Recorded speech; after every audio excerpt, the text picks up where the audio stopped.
Salve pessoal, bem-vindos ao Pod Contras. A gente daqui a pouquinho já vai começar a entrevista. Quem está falando aqui é André Zelar, um dos hosts, né? Eu e o Dr. Luiz Felipe. Nós fazemos então esse podcast com muito carinho de entrevistas que vão de pautas de cidadania, de direito, né? Desse lado mais engravatado, mais sério, indo até o lado mais colorido da vida, até as pautas nerds, geeks, né? Quadrinhos, games, RPG. E a gente tá aqui hoje para começar, mas eu queria deixar alguns recados antes da gente começar. Se você tá chegando agora, seja mais do que bem-vindo e saiba que a sua presença é mais do que notada. A gente está comemorando cada follow, cada inscrição, enfim. Então seja mais do que bem-vindo, que você curta a entrevista de hoje e aproveite então para fazer coro com quem também de repente está escutando esse recado e já faz parte do canal e de repente está meio perdido. Então, enquanto a gente não começa, eu vou deixar uns recadinhos.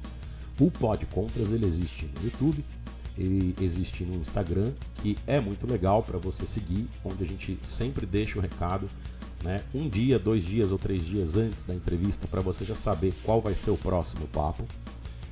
A gente também está no Spotify, onde você pode acompanhar.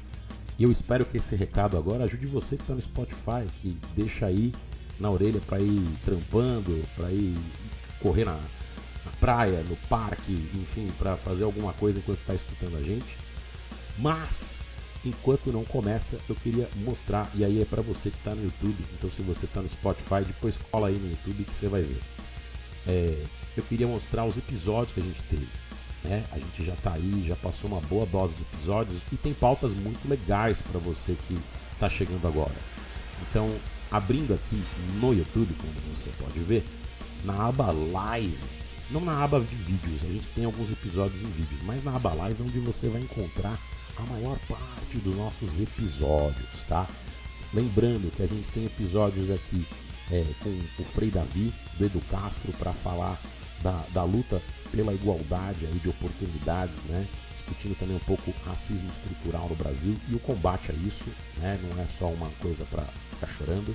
A gente tem pautas aqui nerds também com o pessoal, por exemplo, o Fly Aguilera, a Marina e o Caio Pantoja, falando sobre cosplay. A gente tem o nosso projeto Na Real, que é muito legal, né? Então a gente traz episódios normalmente sempre com alguém que é alguma autoridade ou que tem um ponto de vista, ou que tem uma vivência mais longa nas nossas entrevistas. E a gente decidiu abrir e pensar que, cara, vivência é uma coisa que todo mundo tem e tem histórias incríveis e maravilhosas para acontecerem na câmera se a gente chamar pessoas aí do dia a dia. E o nosso primeiro episódio foi incrível, com o Flávio e o Fernando Guimarães, os irmãos que tem a engraxataria, né? São Paulo, lá no centro de São Paulo há muitos anos, e eles têm histórias incríveis. Eu recomendo demais, tá? Para você que quer ter uma dica aí de trabalho de finanças, o antigo CFO da Ernst Young, o José Roberto Fontana, meu Deus, acompanha porque é uma figura e foi incrível, dicas muito boas dadas de um jeito muito didático. A gente tem os 2 lendários aí, o Roberto Rabelo, florista das celebridades, com uma história de vida incrível e, cara, um cara que mostra que dá para realizar muito na vida com insistência, com trabalho duro e simpatia, que o cara transborda. E o Ivo Morgante, a lenda do jornalismo, né, do Aqui e Agora. Lá no começo, o cara tem uma história também muito boa, uma jornada longa. E eu recomendo que você dê uma passeada aqui, né? Tem Caio Luz, tem o Marcelo Galáctico, que vai do futebol, do funk ao futebol. Tem o Fábio Ferraz explicando a Secretaria de Governo de Santos e junto com ele a gente tem outras pautas, né, como o Caio Luz também, que foi subprefeito de Ipiranga, escreveu o livro da CPTM. Tem o Almeida, que é o atual subprefeito de Ipiranga, né? Temos várias pautas médicas, né, indo desde a Kátia Seidenberg para falar de enfim, perda de peso, síndrome metabólica, né? O que tem de novidade, né, nessa parte da endocrinologia.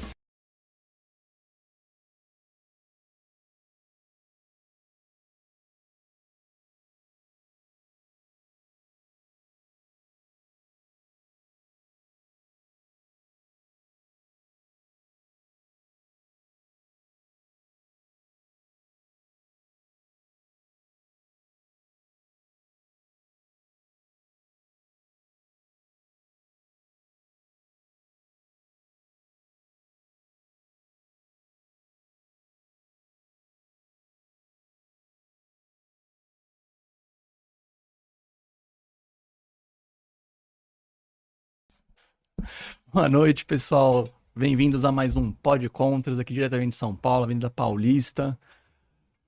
Eu, Luiz Felipe. Eu, André Zilar.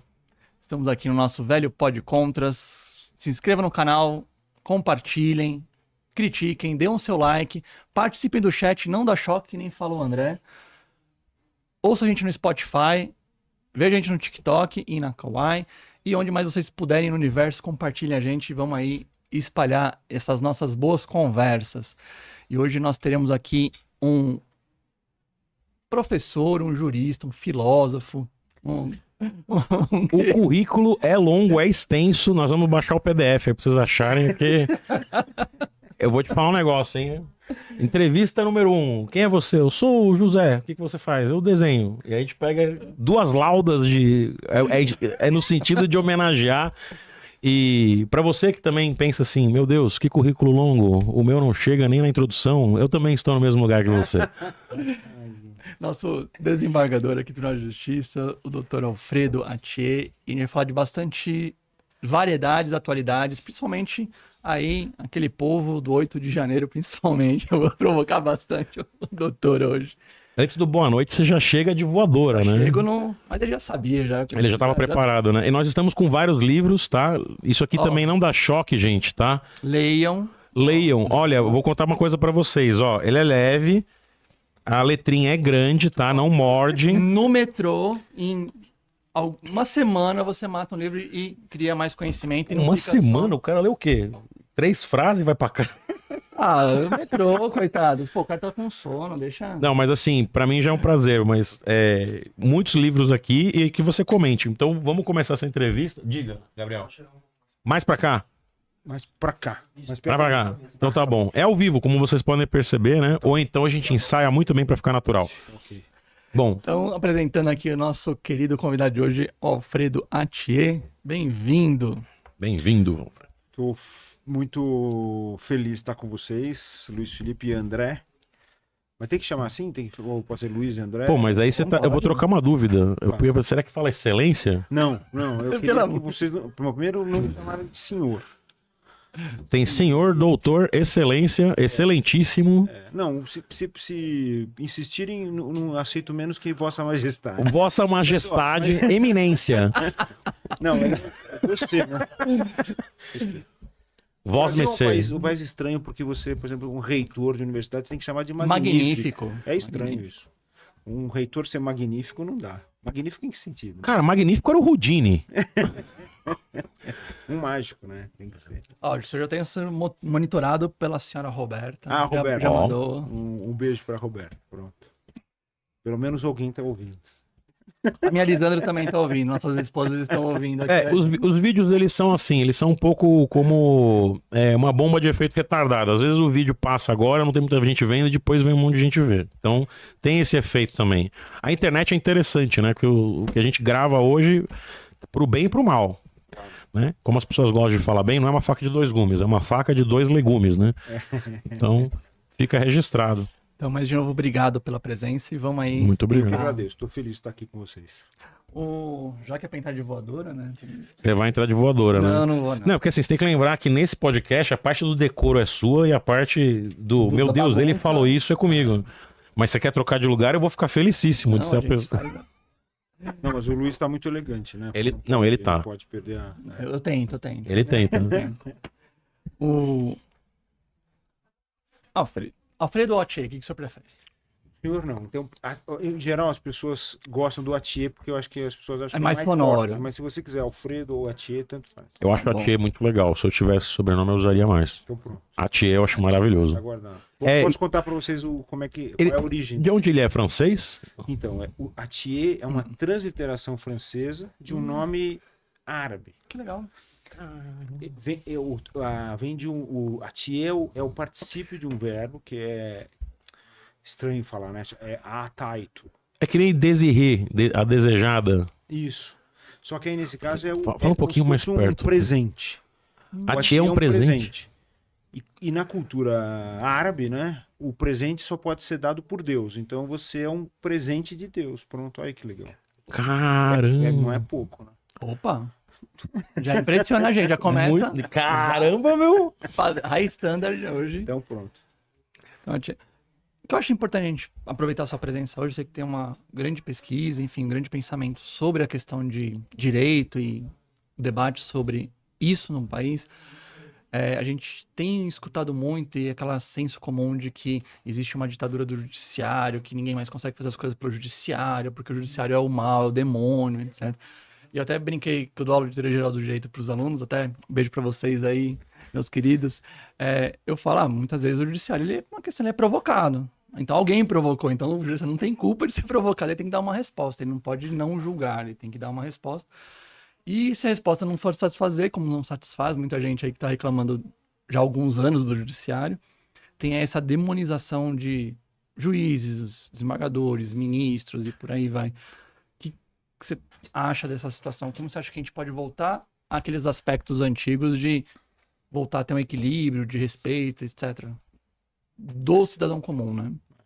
Ó, eu acho que, primeiro, no Brasil, muito difícil isso acontecer, porque a história do judiciário brasileiro é uma história muito difícil, assim, uma história muito distante do povo brasileiro, né? Como é o Estado brasileiro, quer dizer, a história do Estado brasileiro é essa. É um Estado que se formou, na verdade, praticamente para impedir que o povo tivesse qualquer tipo de aproximação com o centro, né? Com o centro onde está o poder, digamos assim, né? A história do Brasil é uma história de construção de periferias físicas e também de linguagem, um monte de coisa. Quer dizer, o Brasil é um país que perifera as pessoas, né? Empurra as pessoas para fora. E o judiciário não é exceção, né? E as funções que estão ligadas ao judiciário também, inclusive a própria advocacia, né? Agora, como é que isso pode mudar? Eu acho que isso pode mudar na medida em que você tem uma aproximação, mas assim no sentido de uma apropriação do povo daquilo que é a justiça e daquilo que é o direito. Então, na verdade, não é o judiciário que vai fazer isso. O judiciário vai fazer isso. Você pode ter muita gente que queira fazer isso. Pessoalmente, também busquei fazer sempre isso na minha carreira, mas isso é uma questão de ocupação de alguma coisa que pertence ao povo. A justiça, ela nasceu junto com a democracia. O direito nasceu junto com a democracia. Aquela coisa de... Você falou de teoria geral do direito, que o pessoal aprende na faculdade. Onde tem direito, tem sociedade. Onde tem sociedade, tem direito, né? É um mito, na verdade, porque os direitos só surgem efetivamente quando tem democracia, ou seja, quando o povo assume o poder, quando o povo cria esse espaço de poder. Isso historicamente se comprova. Tem até o filme da Carta Magna dos ingleses, né? Da rebelião dos lords lá, justamente no sentido de ter um primeiro início de... Cara, não dá pra você ser déspota de querer o que você quiser toda hora. Vocês estão lembrados do que eu tô falando? Sim. Que é o que dá origem à primeira carta, que tem até no museu lindo, com todos os... João Sem-Terra. Que poder absoluto, o cara não precisa... A lei sou eu e tá ótimo. Você me liga, me pergunta. Não tem regra o jogo. Mas de certa forma, André, essa história que a gente está acostumado com a qual a gente está acostumado a lidar, que é a história europeia, então Inglaterra, França, hoje mais Itália, hoje mais recentemente, depois da Segunda Guerra para cá, a Alemanha cresceu muito, né? Essa história, na verdade, é uma história de uma realidade do direito que é uma realidade altamente elitizada e distante do povo, né? Quando eu falo da ocupação, eu quero voltar muito lá atrás, né? Você quer ir em Fustel de Coulanges, cidade antiga. Atenas. Sobretudo. Quando o povo descobre o seguinte, nós somos o maior número das pessoas, nós estamos sujeitos a todas as decisões que são tomadas por esses caras que são os nobres, e esse cara que é o cara que tem dinheiro, o pessoal que tem dinheiro e os nobres, né? Que dizem que, por exemplo, os nobres dizem assim, nós temos virtudes, nós somos aristocratas, somos os melhores, e os outros dizem, nós somos bons porque nós temos o dinheiro e a gente que sustenta tudo. Aí o povo fala, não, só que acontece que a gente tem que atender essas decisões. Aí eles falam, não, vamos acabar com isso e vamos criar um espaço. Aí eles criam a cidade, a polis, e criam a política, que é uma qualidade da cidade. Só que a política, quando ela é criada, ela é política democrática. Quer dizer, o povo que criou aquele espaço. Sim. Não foram os nobres que deram para ele, nem o rei, nem nada disso. Vale a pena para as pessoas. Política vem de polis, tá? Que eram as cidades-estados que existiam. E hoje, como a gente usa, que é muito importante isso também, a gente usa o termo cidade e não polis, o termo que corresponde à política é cidadania. Então, as coisas estão super ligadas, é a qualidade. E quando eles criam a cidade, quando eles criam esse espaço para eles decidirem, quer dizer, o povo, né? Eles, que significa aquele povo, e nós aqui, não é? Eles criam ao mesmo tempo a justiça, e a justiça como é que era? A justiça era o próprio povo que resolvia, era um monte de júris, digamos assim. Então, essa justiça é uma coisa, quer dizer, essa daí. Mas a nossa justiça que a gente criou na Idade Moderna e na Idade Contemporânea, e no Brasil, sobretudo, que a grande contribuição do Brasil para a história do direito constitucional é o poder moderador. O que é o poder moderador é um outro nome do poder absoluto, né? E até hoje, você vê o pessoal falando, vamos criar o poder moderador é o judiciário, o poder moderador é o para tirar a tripartição e o equilíbrio, né? O sistema para tirar o peso de contrapesos. É para tirar o poder do povo, né? Pô, mas aí a gente já começa já longe, né? Porque, aliás, deu por acaso, tá? Não se confunda, eu não sou um curioso por direito. Pelo contrário, mas infelizmente o YouTube é um desgraçado e fica mandando coisa, né? Tipo, essa semana eu fiquei vendo a história do Café Filho, imagina. Nossa senhora. É sério. É bom.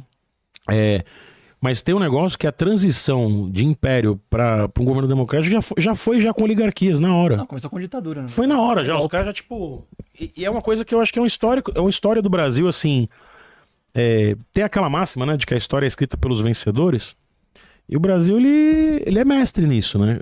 Quer dizer, sempre que abre uma pergunta, já tem gente já ocupando espaço com os interesses próprios. E, enfim, me leva a uma pergunta que, sei que a gente tá lá na Ágora, na Polis, né? O fogo, os deuses lares, né? Eu também li este livro e eu amo. By the way, uma das poucas coisas do direito que eu agradeço. Se você não faz direito, procura a Cidade Antiga. É sensacional. Aí eu vou te falar um negócio sobre os romanos que você não vai acreditar, mas fala. Dos romanos? Ô, louco. Que sob vara, que o cara ia tomando varada. O grande golpe que os romanos passaram em todos nós, né? Mas assim, hoje em dia, você acredita em esquerda e direita real? Ele chegou de voador, eu também já vou chegar Mortal Kombat girando, vai. Não, legal. Essa pergunta é ótima. Olha, esquerda e direita... Real, assim, que eu digo no sentido de objetivo pro país. Olha, esquerda e direita é uma terminologia que a gente herda da Revolução Francesa. Ponto. Total. Né? E um pouco é o seguinte, digamos, dentro de uma assembleia, os caras que estão de um lado... Tinha o parlamento de um lado, isso, esquerda e direita. Esquerda e direita. Então, os termos começam errado. Muito embora depois eles fossem se aliando a determinados projetos políticos, sobretudo, porque eu acho que a gente tem que valorizar muito essa ideia da política e do direito. Eu sou contra essa ideia da gente usar a economia para explicar as coisas. Eu sou um autor que adora... Eu sou uma pessoa que adora... Não, você é autor, pelo amor de Jesus Cristo. Se você não for... cara que adora, por exemplo, eu gosto muito de ler Marx, li muito, né? Usei muito, inclusive, mas eu não sou marxista, não virei marxista, porque eu acho que o grande problema do marxismo está aí, nessa coisa da economia, que eu acho que o pessoal não entendeu bem onde é que isso se situa na história da humanidade. Então, por isso que eu vou falar sobre essa coisa da esquerda e direita. Sim, a gente, hoje em dia, é uma coisa concreta. Você fala assim, bom, o cara é de esquerda, o cara é de direita, e tem lá, digamos assim, um programa efetivo que cada um defende. Só que eu acho que isso aí é um desvirtuamento da ideia que eu acho que é a mais importante, que é uma ideia política, que é povo e os inimigos do povo, ou seja, os oligarcas, aqueles que têm dinheiro, aqueles que têm poder de alguma forma, né? Tem o poder do sobrenome, tem o poder, que é uma coisa muito relevante no judiciário e nas profissões jurídicas até hoje. Existe, né? A famosa pechada em concurso, né? Terrivelmente, existe até hoje isso, claramente. E magistratura sofre com isso demais. Claro. E depois a população sofre porque... Claro, porque você tem alguém que aparece como juiz, que seria o juiz, a justiça é uma característica das pessoas, né? É uma coisa que cada um tem, porque e todo mundo sabe, quer dizer, hoje em dia você sai aqui nas ruas do Brasil inteiro, né? Do mundo em geral, porque o mundo ficou muito semelhante. Mas você sai nas ruas do país inteiro e você vê injustiça o tempo inteiro. É injustiça no ônibus, no metrô, no trem, no escritório, na fábrica, em casa, né? E você saca isso, você percebe isso na hora. Você fala assim, pô, isso não é correto, não tá certo. Você pega o Uber, você vê isso, você chama a comida na sua casa, o cara come as batatas. A entrega tipo delivery, né? Nossa, esse para mim é uma das situações mais curiosas e dá pra fazer um tratado de filosofia sobre isso. Porque me deu um nó. Vê se não dá na tua cabeça. Você pediu um negócio no iFood. O Gabriel tá olhando agora, hein? Temos uma pessoa assistindo. Você tá colocando aqui, tá? Senão você não tem direito de comer. Vai no chat, Gabriel. O Gabriel tá atrás aqui, gente. Tô operando, tá? Você pede um negócio. Aí o cara comeu batata. Aí você dá um nó na tua cabeça que você fala, pô, pediu o bagulho. Mas ao mesmo tempo, o cara ganha uma miséria e ele comeu batata. Mas ao mesmo tempo você fala, cara, então não era melhor eu, tipo, falar pro cara, mano, você tá com fome, eu te compro uma batata, mas não come a minha batata, porque eu tô esperando comer uma batata aqui. Entendeu o que eu tô falando? Vai dando um nó na sua cabeça. Aí você fala, então eu sou um desgraçado porque eu tô com raiva do cara porque o cara tá com fome e ele comeu a minha batata. Porém...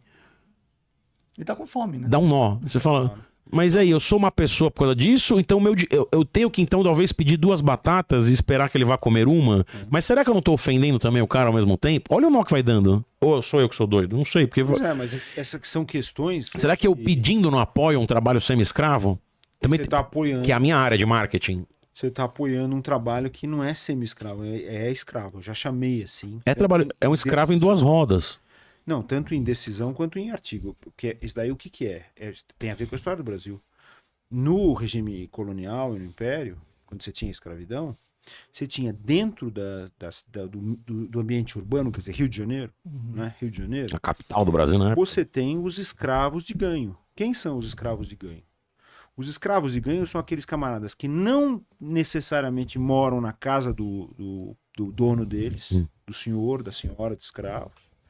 Eles podem morar em qualquer lugar e eles têm que fazer uma determinada atividade comercial, econômica, e entregar o dinheiro inteirinho para a senhora e para o senhor deles. E era assim que ele abria vários empórios em várias cidades, por exemplo. Uma das funções mais usadas pelo escravo de ganho era carregar as cadeirinhas de arruar, quer dizer, as liteiras. Ou seja, transporte público. Ou seja, você olha para o pessoal que faz transporte hoje, o Uber e as outras várias... Já tinha liteira... É exatamente isso. Na verdade, uma forma de escravidão. É a escravidão de ganho que é potencializada por um meio tecnológico. Eletrônico só. Isso. E o cara não sabe quem é o dono para o qual ele entrega todo o dinheiro. E ele recebe uma parte desse dinheiro. E o dono pega e paga para ele o quê? Lá atrás ele fazia isso. E hoje? Para o camarada se vestir, para ele botar gasolina no carro. E continuar dando dinheiro para ele. Comer alguma coisa, né? Pedalar a bicicleta, que é pior. Mas o que é mais grave não é esse. Quer dizer, eu sei que esse drama pessoal que todo mundo tem é grave. Claro, porque você tem que ter esse drama, você tem que sentir a injustiça. Porque senão, meu caro, você desistiu de ser humano. Não? Então, porque tem que dar um nó na tua cabeça essa situação. É o judiciário, é o direito, são os livros dizendo para você que esse cara é um empreendedor. Ou seja, você tá andando ali aqui na Avenida Paulista, tem ali um monte de gente de empreendedor. Né? Você tem que tratar com mais respeito, inclusive o cara que vai entregar comida na sua casa. É o empresário que tá vindo ali, né? Pois é, você vê como é que é a farsa que se cria para disfarçar a ideia de injustiça. Eu vou contar mais uma então pra você guardar essa. Foi um cara trocar o hidrômetro na minha casa, um terceirizado da Sabesp. Mesma lógica. Aí eu falei, tudo bom? Ele, tudo, graças a Deus você atendeu. Eu falei, mas por quê? Porque no sábado o cara foi. Ele falou, pô, eu acho uma sacanagem, porque eu sou terceirizado da Sabesp e se você não atendesse, eu ia tomar o prejuízo. Eu falei, como assim? Eles só pagam se eu trocar o hidrômetro. Eu falei, mas e a gasolina? Eu que pago. Eu falei, meu amigo, se você é empresário, você para de se enganar. Empresário é uma pessoa que tem o risco de ir à falência e o risco de ficar trilhardária se acertar a mão. Se acertar a mão, eles vão te passar os lucros? Não. Né? Não é. Então para de achar que você é só uma mão de obra barata e o cara tá explorando. Assim, e eu não sei que caminho que a gente vai tomar. Você levantou uma... Nossa, eu achei que a gente ia conversar hoje só de direito comparado, né? Não, imagina. E... Você vê como a filosofia tem tudo a ver com a vida. Não, você salvou a vida de uns 20 desembargadores agora, né? Porque a imagem pública de desembargador ultimamente na internet é de uma pessoa que acha que é rei, que é de outra casta. E eu tô impressionado de conversar assim e falar, meu, nem todo desembargador acha que, tipo, você tem ideia de que quando você morrer, antes de ver São Pedro, você vai ver um desembargador? Né? E você tá falando de coisas muito reais, porque a gente, novamente, essa distância do povo com a justiça. A imagem que a gente tem de desembargador é... Primeiro que as pessoas não sabem o que é um desembargador em geral, né? As pessoas não têm ideia de que você vai fazer um recurso e vai pra um... E não tem ideia que o desembargador um dia foi juiz, que trabalhou de juiz, né? O pessoal acha que os desembargadores, eles aparecem assim. Brotam. São mais espaçonáveis. É que nem político, sabe? O brasileiro acha que o político é a mesma coisa. Ele vira ladrão porque ele vem do planeta, né? Ladrolândia, que fica ali entre Vênus. Então, falar disso eu acho interessante porque esse distanciamento que a gente tem da justiça talvez também auxilie esse tipo de operação. Não é à toa que tudo que a empresa quer tem alguma coisinha meio esquisita, adora vir pro Brasil. Isso aqui é uma maravilha para explorar. E a gente tá com um problema que é essa questão do Uber, claramente. A gente vai falar do 8 de janeiro e eu tenho medo da minha vida de falar do 8 de janeiro. Mas... Não, mas antes eu queria... Tem uma coisa, você falou, a forma como o Estado em si, ele lida com as questões de injustiça. E aí... Me lembrou um caso de um colega meu que ele tinha uma faxineira que ela cobrava, 50, 100 reais ao dia. A coitada trabalhava de segunda a domingo. Meio período, no domingo, pra poder ver os filhos no domingo à tarde. E ela foi pedir a Bolsa Família. Aí ela não foi aceita no Bolsa Família porque ela ganhava 3 mil reais. Só que ela trabalhava Ela não tinha vida. A coitada saía às 5 da manhã em casa, chegava em casa às 10 da noite, não conseguia ver o filho acordar, não conseguia ver o filho sem dormir. Quer dizer, só via o filho dormindo, né? O que significa que, para grande parte do povo brasileiro, 3 mil reais é um negócio que eles não têm noção do que se trata. Para poder ganhar a Bolsa Família. E a Bolsa Família aqui são 600 reais e varia, enfim, tem uma variação. Ela não foi aceita no Bolsa Família porque ela era rica. Não, e a gente conecta agora com 2 pontos, então. Que é o cara que acha que é empreendedor e está sendo escravizado em 2 rodas ou 4 rodas. E a gente agora cai num outro problema. Que toda vez que alguém fala de tributação de grandes fortunas, a pessoa que acha que ganha 5 mil reais por mês, 3 mil reais, 10 mil, ela vai vir atrás do meu. E os bolcheviques vão entrar a qualquer momento. O pessoal não tem... O brasileiro, isso não é sem querer, concorda? Isso é uma coisa deliberada e a gente conversou com o Frei. Com o Frei, né? Você acha que tem esperança? Eu sei que está totalmente fora da seara, ou talvez não esteja. Você acha que tem esperança de a gente conseguir trazer consciência para as pessoas, assim, do tipo, cara, vamos explicar para você o que é ser empreendedor, ou o que é ser uma grande fortuna, o que é ser classe média? Como é que você vê isso e a ligação disso com a justiça? Você acha que essa miopia, ela afasta as pessoas? Primeira coisa que eu acho importante, André, a gente tem que se acostumar com uma coisa que a gente não faz no Brasil, que é assim, nós, os brasileiros, nunca falar na terceira pessoa. A gente, em geral, usa a terceira pessoa. Sim, os outros, né? Isso, o inferno são os outros. Porque a gente foi, digamos assim, porque esse mesmo processo que fez o Estado afastado do povo, quer dizer, o Estado contra o povo, na verdade, né? Quer dizer, esse afastamento é ser contra. É anti-povo, é anti-democracia, é anti-política. O Estado violento, né? As polícias são esse braço, o Estado violento, as Forças Armadas, que você tem Forças Armadas no Brasil, você tem uma justiça militar e o Brasil não está em guerra com ninguém. Como você tem justiça militar? A pessoa precisa ler aquele O Soldado e o Estado de Hutchinson para poder entender que é a relação da... Pois é. Agora, bom, aí você perguntou da coisa da esperança, né? Parece que eu estou fugindo da resposta. Mas eu acho que... Qual é a esperança? A esperança é a seguinte. Você teve, no início do século XXI, um verdadeiro milagre, digamos assim, político, que permitiu que as pessoas começassem a ter Bolsa Família, acesso a uma série de determinadas realidades e bens, políticas afirmativas, o pessoal vai para a faculdade é ruim ou é boa, mas isso vai mudando a perspectiva, quer dizer, aquela pessoa que está lá estudando numa faculdade ruim vai ter um filho, ou vai ter um sobrinho, vai ter uma sobrinha e vai dizer, olha, você pode pedir mais do que isso que você está pedindo, etc, etc. Quer dizer, é uma, digamos assim, uma roda, digamos assim, uma engrenagem que começa a funcionar, né? Que estava totalmente despedaçada, ela começa a funcionar. Então, na medida em que isso acontece, digamos assim, como essa transmissão de experiência, ela começa a ficar mais larga para as pessoas, então a gente pode ter esperança de que vai haver uma mudança. A mudança nunca vem tipo assim, olha, eu vou oferecer para vocês uma mudança, venham aqui para participar. Não existe isso. São as pessoas que vão lá e se postam na frente e vão exigir a mudança, né? E isso é muito difícil no judiciário. Porque o judiciário tem uma característica que é muito estranha. As pessoas, elas têm mais acesso ao judiciário do que qualquer outro poder.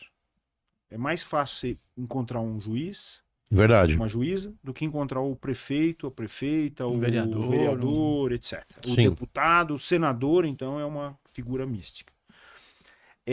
Mas isso é um equívoco, porque ele está ali diante de uma pessoa que diz para ele, ó, o que é justiça, eu que vou resolver. Né? A postura em geral, lamentavelmente, é aquela postura de exclusão, né? Ó, não, eu que tô aqui. Não, você fala comigo, não fala com ela. Não conversa entre si as partes. Não conversa, você vai falar comigo. Essa é a postura, lamentavelmente. Então, você tem acesso a um centro de poder que tem uma prática que é de exclusão. Então, o que as pessoas têm que fazer? As pessoas têm que aprender a resolver os conflitos sozinhas. Eu acho que basicamente é isso. Quer dizer, elas têm que assumir a capacidade que têm de julgar as coisas, de perceber o que está acontecendo. E isso é se aproximar dos outros. E isso é uma coisa que existe. Você vê, por exemplo, a questão da solidariedade, no caso da pandemia, que ela se apresentou muito mais entre pessoas muito mais simples, em periferias, do que Sim. o que o poder ofereceu, né? Quer dizer, ainda nós estávamos numa época maluca. Aqui tinha gente no Jardins que a mulher, acho que ela tava esperando a Segunda Guerra Mundial. Ela comprou 10 sacos de 5 quilos de arroz pra agora estocar em casa, né? E fora obrigar empregadas domésticas a irem trabalhar, bicho. E apanharem Covid. E ficarem Quer doentes. dizer, isso é muito mais... Isso é gravíssimo. Sim. Tem uma responsabilidade aí que tem que ser julgadas. Porque Pô, mas aí... você assume o risco da pessoa morrer. É isso que eu ia falar. No meu manual, naquela época, eu lembro que era assim que tinham explicado o dolo eventual pra mim. Não era isso, tipo... Colocar alguém... Lembro até hoje do querido doutor Luiz Antônio Carlos lá, que falou assim, guarda essa na cabeça, uma pessoa praticar tiro ao alvo não é dolo eventual. Agora, se praticar dentro de uma estação de metrô, né? Você não quer atirar em ninguém, mas é um lugar onde todo mundo tá passando. Exatamente. Ah, peguei sem querer. Pô, bicho, não é sem querer. Você tá no meio de uma estação de metrô, alguém vai passar, né? E o que eu acho que a gente... Na pandemia, se a gente for julgar todo mundo, nós vamos ficar até 2080, né? Sim, mas temos que começar... Não, vai ter que fazer, não é abandonar. Estavam lá em cima e descendo. deram um exemplo e foram dizendo para as pessoas fazerem isso. Né? E descendo o máximo possível. E sobre a escravidão... Escravidão moderna ou antiga? Não, a nossa. A nossa moderna. A gente não pode esquecer que empregado doméstico só teve equiparação ao empregado com direitos e... Pô, isso não é tão... no governo Dilma Rousseff. Exato. E criou até fundo de garantia. E foi uma das razões claras de um ódio mortal das pessoas em relação a ela, porque fizeram isso, né? Porque até hoje ainda as pessoas dizem assim, você não tem empregado? Por exemplo, eu não tenho empregada doméstica. Eu não tenho essa... Não tem a famosa frase de até empregado tá indo pra Disney, pô? Exatamente. Aí as pessoas dizem assim, não, você não tem, mas você tem que ajudar. Quer dizer, como se... Quer dizer, vê a inversão, né? Quer dizer, você que tem a empregada que está ajudando, não é a pessoa que está trabalhando para você que está ajudando. Ou mais, como estava no Código Civil anterior, é da família. Sim. Faz parte da família. Não é? Eu lembro de uma piada boa que falava assim, Fâmulo. quem quer falar que faz parte da família, favor mostrar o testamento, então já contemplando ela como herdeira, tá bom? Exatamente. Não? Então cala a boca que não é da família porra nenhuma. Não vem com esse papo, não. E muita gente já tem, que um dia vai acabar vendo esse vídeo ou tá assistindo, vai lembrar de histórias desse tipo, né? De pessoas que deram a vida por uma família, viveram e abriram mão de sonhos e falavam, ela é da família. E quando a pessoa fica velha, o pessoal, tipo, simplesmente olha pra um lado, olha pro outro e ó, Tchau. bate uma falta e os filhos e os netos que não tiveram nem a convivência com essa pessoa, não tem nada. A pessoa não tem nada. Pois é. Bom, é mais ou menos contemporânea essa história da equiparação pela lei, né? Do Que Horas Ela Volta, né? O filme, Sim, né? é maravilhoso. Esse filme é maravilhoso. É legal. Esse filme é maravilhoso. Você acha que o Uber vai por aí? Você acha que tá uma guerra esse papo? Eles entrevistou um Uber no último episódio. E, aliás, diga-se de passagem, cara, com todo respeito, eu só tô lembrando de um fato que tá na entrevista que Do você fala. Halls. Que eu perguntei pra ele sobre. Não, ele falou muito do Halls das. Enfim. Fala, como é que eu falo isso pro desembargador? Pagamento alternativo por obrigação de fazer. O sinal é o Halls preto, cuidado, muito cuidado. Mas uma obrigação de fazer moralmente duvidosa. Numa atividade que, quando você faz sozinho, não é crime no Brasil, mas se você explorar de outro, deu pra entender? Eu acho que eu consegui, hein? Atos libidinosos. Mas assim, A Justiça do Trabalho tem que recuperar a sua função. eu Isso entrevistei aí o nada cara. mais é do que relação de trabalho, relação de emprego, e a Justiça do Trabalho tinha que recuperar isso. Então, mas ele não sei o tem, que está acontecendo com a Justiça do Trabalho. Ou não tem Ministério Público do então- Trabalho pra poder falar, meu, bicho, isso é interesse da sociedade, eu vou entrar e vambora, bicho. a Justiça do Trabalho tem que assumir isso aí. Até aqui eles não quiseram assumir. Depois da reforma, então, trabalhista, parece que a piorou. situação se tornou mais grave. Então tá havendo aí uma omissão clara, né? Essa minha decisão, um processo, se deu porque o Uber excluiu o motorista sem dar direito a nada. A Sim. pessoa reclamou, X, ele foi. E aí eu disse que não, que isso ele tem o direito à defesa, ele tem que ser recolocado na função, e aí eles têm que tem um procedimento em que ele tenha que dizer, ó, eu fiz isso, eu fiz Tem aquilo, até aquele, etc. o motorista que atropelou o pobre do ator lá, que ele foi sumariamente desligado do Uber. Pois é, isso é, E agora já provaram que ele estava abaixo da velocidade, que ele parou pra ajudar, que ele ligou pra polícia, ele ficou lá até chegar as pessoas. Ou seja, ele não fez nada de errado. Só que ele tá aí, tem que trabalhar 3 semanas. Tá E errado ele não conseguiu ter o direito de defesa Pois é. constitucionalmente previsto. Então, mas o Agora- empresário não tem lucro cessante? Ele não é empresário? Então ele vai falar de lucro cessante, então. Então, e o que está faltando? É a Justiça do Trabalho assumir isso, para evitar que essas coisas todas aconteçam. E aí você tem as pessoas dizem, mas estão contra o capitalismo, etc. Não é verdade. Mas aí não é uma falta de legislação, também uma anomia para regulamentar esses. Não só esse aplicativo, mas tem N aplicativos agora que fazem essa intermediação e que ficam só planando. Logicamente, eles têm um gasto para poder fazer o sistema, mas na verdade ele não tem uma regra clara de como funciona. E aí, se o seu trabalho não quer trabalhar, se o promotor do trabalho Cara, não quer truques trabalhar, de semântica que vamos entrar no mérito. Exato. A própria Justiça do Trabalho teve que aprender com o tempo a resolver a brincadeira do não registrar em carteira. Hoje em dia eu sei que de praxe qualquer pagar por juiz fora, fala, né? meu, ou pagar por fuck you, mano. É óbvio, o cara é empregado.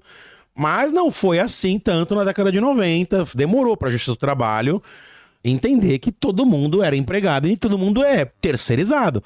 É a mesma semântica, a gente só tá trocando por um aplicativo. Mas, ou seja, as pessoas têm que aprender isso na formação jurídica delas, e então chegar na questão do ensino jurídico, né? Agora Elas você... estão aprendendo, de fato, né, o que é cobrado das pessoas que estão fazendo direito. Porque se a pessoa vai fazer direito, como é que é a visão?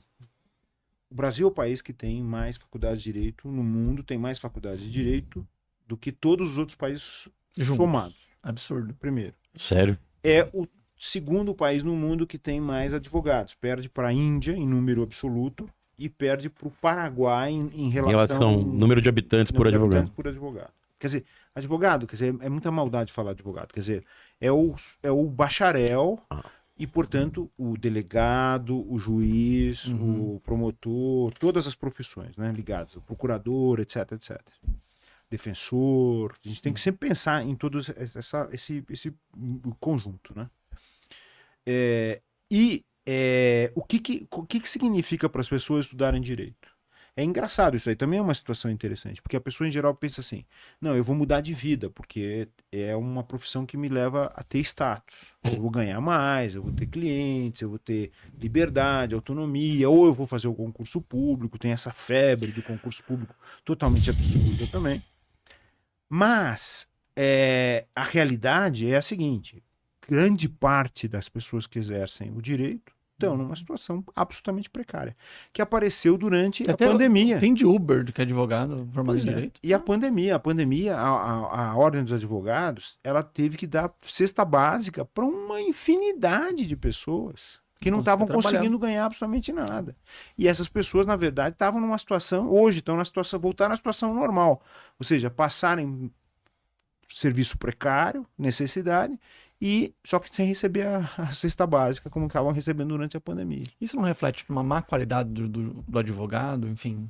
Que a gente vê cada história também, não só do magistrado, mas de advogados que entram com ações temerárias, ações mal escritas, ações erradas. Por quê? Porque o ensino, Luiz Felipe, é um ensino voltado para as pessoas pensarem que elas têm que trabalhar para essas figuras míticas, que são uma parcela mínima da população brasileira.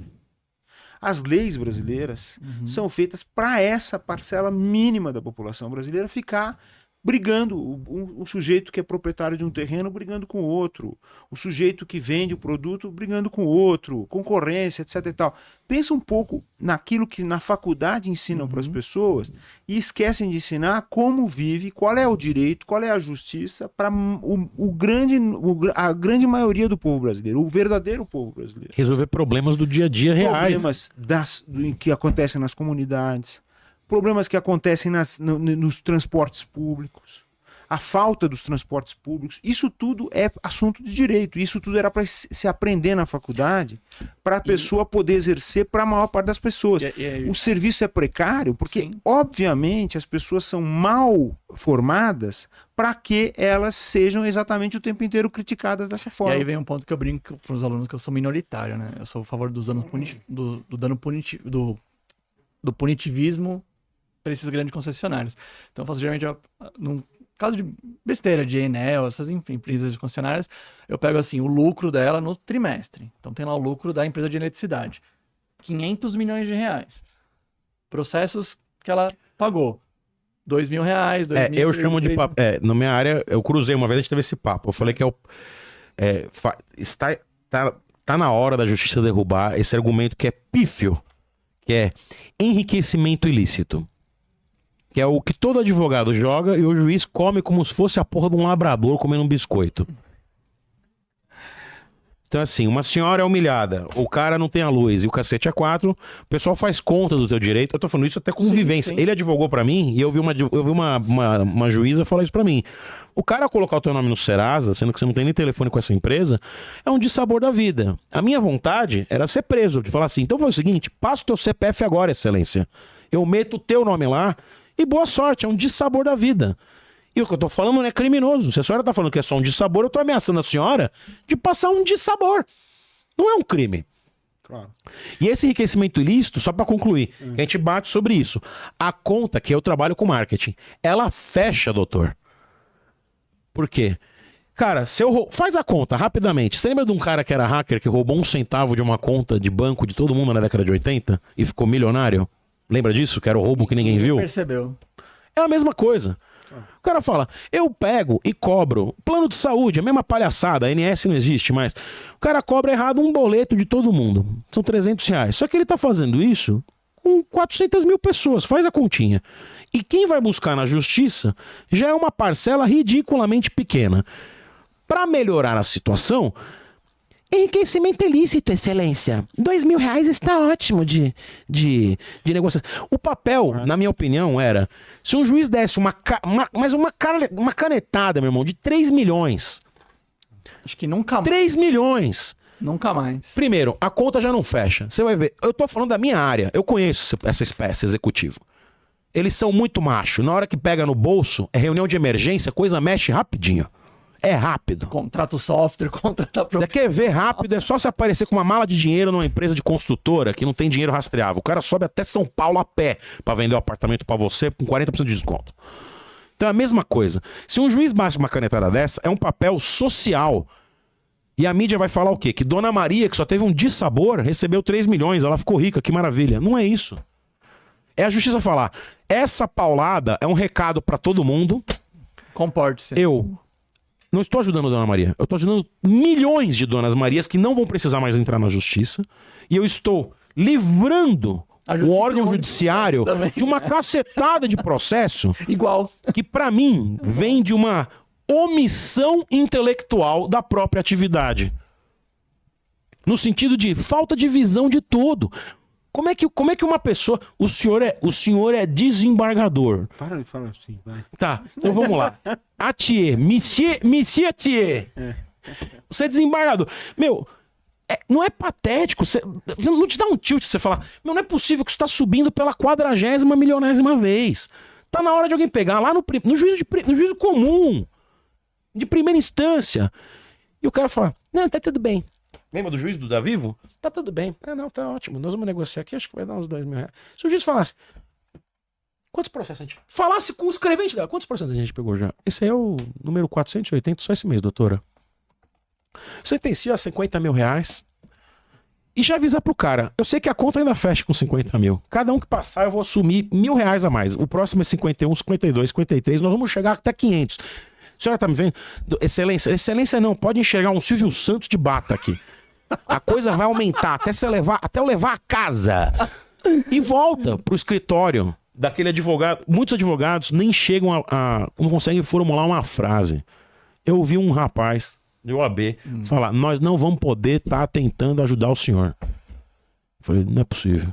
Enfim, falei um monte, o entrevistado é o senhor, eu quero que você me devolva. É maluquice, é uma posição do Luiz, é uma posição minha. Esse papel punitivo, ele é inconstitucional ou o que aconteceu? A gente perdeu a mão. Então, vou contar por que existe isso. É uma questão assim até mais grave. Quando é que nasceu essa história do enriquecimento ilícito? Como argumento para não dar indenização para nada. Isso aconteceu numa situação que é muito séria, que é a seguinte: doença do trabalho, acidente de trabalho. Então, começaram a criar uma espécie de tabela. O sujeito teve um acidente, perdeu uma parte do dedo, perdeu a mão, perdeu isso, então vai receber X, Y, Z. Tem uma doença, vai receber X, vai receber... então isso perdeu, aqui, morreu. quanto que é a porcentagem de alguém que perde um dedo e quanto que é a porcentagem de trabalho? Então ele vai receber uma indenização por aquilo.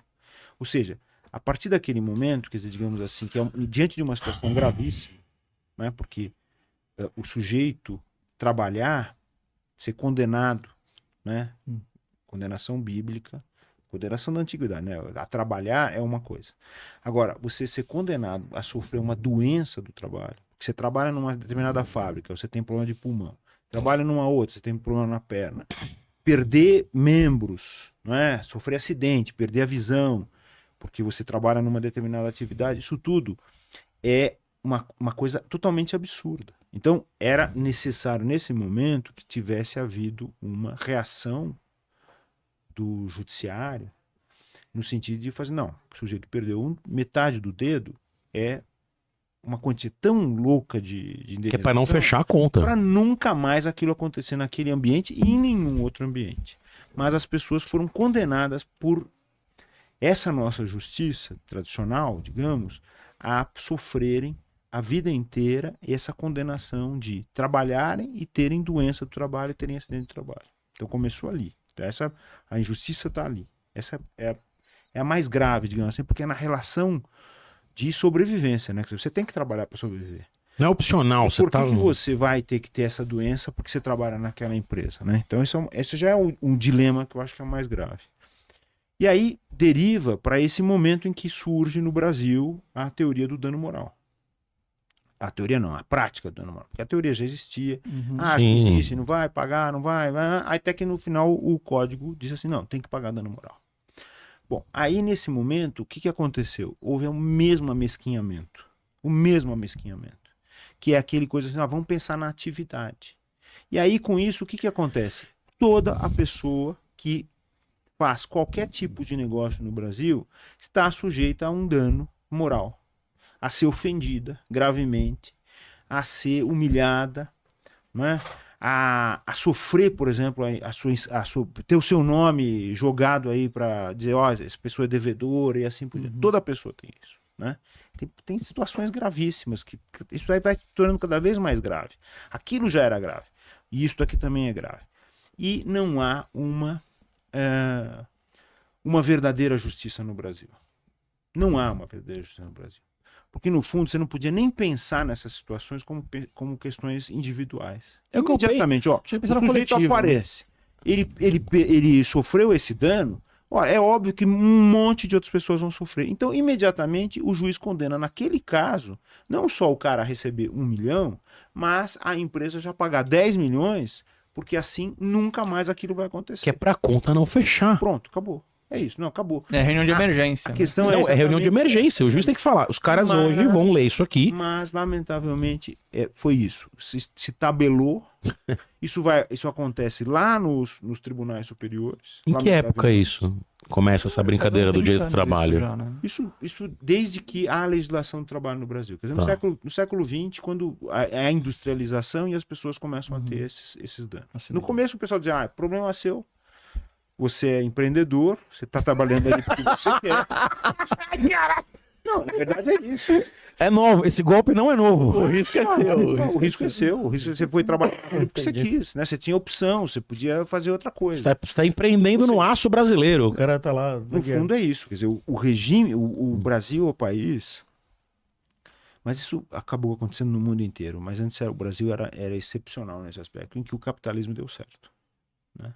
E de uma forma assim brutal, sem regulação nenhuma, sem nenhum freio. E quando na história do Brasil, o povo vai se organizando, ele vai conseguindo conquistar direitos, ele vai conseguindo conquistar espaço, determinada consciência, como a gente diz, quer dizer, sabe o que precisa pedir, sabe o que precisa exigir, assim por diante, aí você tem essas crises, que são crises políticas sérias, e que vêm justamente para acabar com todo esse tipo de conquista. Né? Sim, que é para macerar e colocar de volta no lugar, né? O que aconteceu? Foi de 2016 para cá, mas sobretudo de 2019 para cá, quando houve a eleição dessa figura que ficou 4 anos no poder. Meme da Rede TV. Nada foi feito contra ele. Nada foi feito contra ele. Hoje nós somos obrigados a chamar essa figura de ex-presidente. Você tá no mesmo lugar que o meu. Eu lembro que no dia que foi eleito, eu falei, a maior mancha que eu vou ter é que isso vai passar, mas vai estar eu não sei o que eu faço, vai estar nos anais da história brasileira que esta criatura conseguiu virar presidente da República. Sim, e o pior é que hoje, por exemplo, antes de vir para cá, eu passei na Livraria Cultura. Foi uma coisa que me deprimiu bastante, né? Sempre que a gente vai lá e vê aquela coisa tá que fechando, tá morrendo, né? ela já foi. Mas passei por lá. E aí eu ouvi as pessoas falando, quem é que está interessado? Tipo, é parecida a história. Dois sujeitos estavam mostrando, quem é que está interessado nessa coisa de juiz falar com o promotor, etc e tal. Não tinha nenhuma freira ali. Ou seja, estavam dando apoio ao lavajatismo, que cometeu um monte de crimes, que corrompeu a justiça. Né? E personalizou o herói do juiz, né? Personalizou o herói. E a mesma coisa continua a acontecer com esse grupo que assumiu o poder e tornou o Brasil um país que vivia todos os dias com um presidente cometendo crime. Sim. E ninguém fazendo nada. Todo dia cometendo crime. Todo dia, por palavras, atos, omissões, como diz a linguagem religiosa, o sujeito fazia isso. Então, bom, mas também não vamos deixar o pessoal que está assistindo desesperançoso. É que a gente daqui a pouco vai falar, contras e contras, não tem pódios. Mas eu acho que isso tudo aconteceu porque exatamente o povo brasileiro, nós, estávamos numa fase de conquista, de empoderamento. expressão das diversidades, expressão de direitos, as pessoas dizendo aquilo que estavam pensando, enfrentando os poderosos, isso tudo é muito importante. E eu quero deixar um adendo, porque tem gente que vai falar que tudo isso foi tipo uma conquista do comunismo. Meu brother, vai ver a data da The Economist do Cristo decolando. E eu lembro, do meu lado de marketing, depois ele caindo, né? What happened? E eu lembro das empresas todas vindo de voadora no Brasil nesta época, de falar, agora abriu o mercado, agora... Quer dizer, a questão daqui não é questão, porque a questão não é só cidadania, o louco é que... Relaxa. Vou desligar aqui. A doideira é que, assim, a gente vê claramente, e aí é uma questão meio óbvia, né? Se mais pessoas têm dignidade, têm poder de compra, têm... A Bruna Panucci. A Bruna. Esta época que você está falando, ironicamente, eu estou falando do outro lado de marketing. As empresas estavam comemorando. As empresas que eu estou falando que estavam vindo para o Brasil para tentar fazer negócio estavam conseguindo. Quer dizer, porque mais pessoas ganharam dignidade. A brasileira tem que entender que dignidade é o zero no gráfico, tá, querido? Dignidade não é ninguém milionário voando de helicóptero. Dignidade não deveria ser um bem a conquistar. Deveria ser o básico, o chão. Sim. E naquela época, eu posso te falar, do lado de mercado, foi maravilhoso. Então, assim, são muito poucas pessoas que têm o poder na mão de interesse de trancar. Isso não tem é até anticapitalista, até é antimercado. É a ideia do tipo, não, a gente não quer concorrência aberta, a gente quer o nosso esquema aqui. Exato, foi esse que aconteceu nesses 4 anos. Porque ele não quer ter qualidade para vender para todo mundo, por exemplo. Ele não quer ter pessoas que têm a capacidade de falar, isso aqui é uma porcaria, essa carne não presta, eu não vou comprar essa porra. Ele não quer se responsabilizar. Ele quer voltar para aquela época do Brasil do Sarney, querido, que é do tipo leite D, lembra disso? As pessoas acham que é mentira. Era soro de leite, quase. Leite D. A pessoa fala, não existe leite D. Eu falo, brother, eu fui criança na década de 80, eu lembro que tinha letra D no leite, porque eu tomei água. E a gente quer voltar para esse Brasil. E tá voltando. Parece que o que a gente passou agora foi um DeLorean do inferno, entendeu? Nós estamos agora em 89.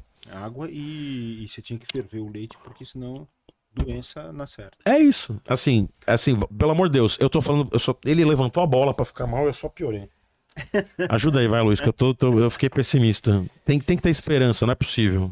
Não, sempre tem esperança. Vamos pro prato principal. 8 de janeiro, um assunto muito tenso. Eu já tô fudido, eu já falei coisa aqui que...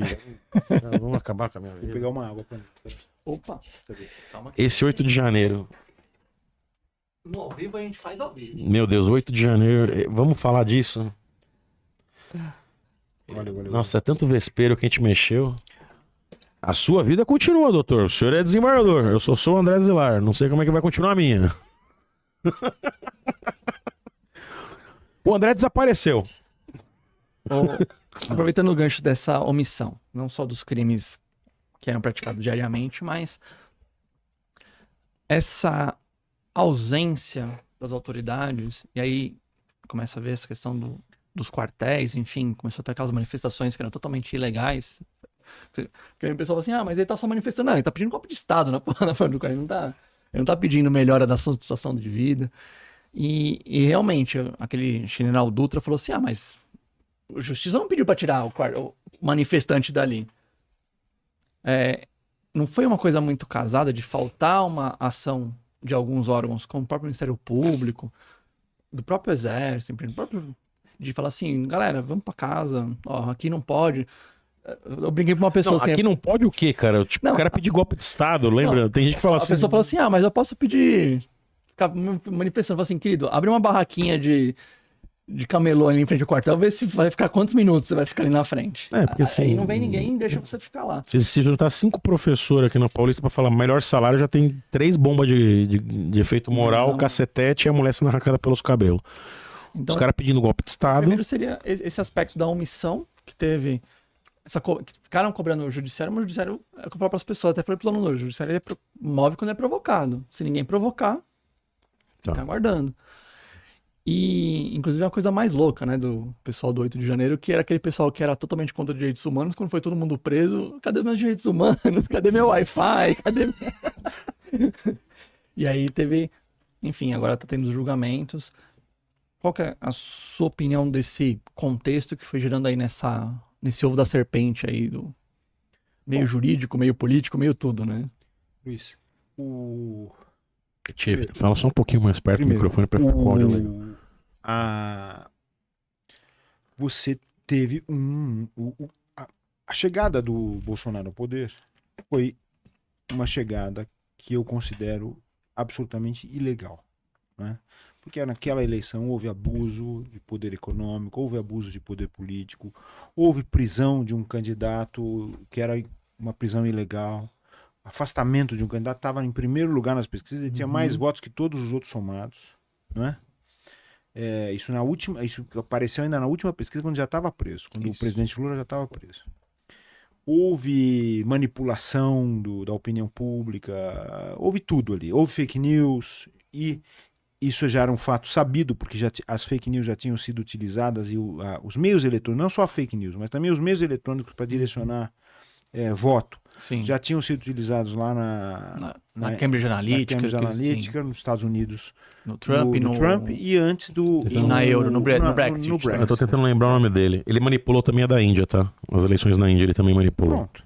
Então, na verdade, esse caso esteve sob julgamento, que foi o julgamento do Tribunal Superior Eleitoral, e o Tribunal Superior Eleitoral disse que realmente tudo isso tinha sido usado, mas que não iria caçar a chapa Bolsonaro-Mourão, porque não tinha tido ideia de qual foi o volume, qual foi a repercussão daquilo no resultado.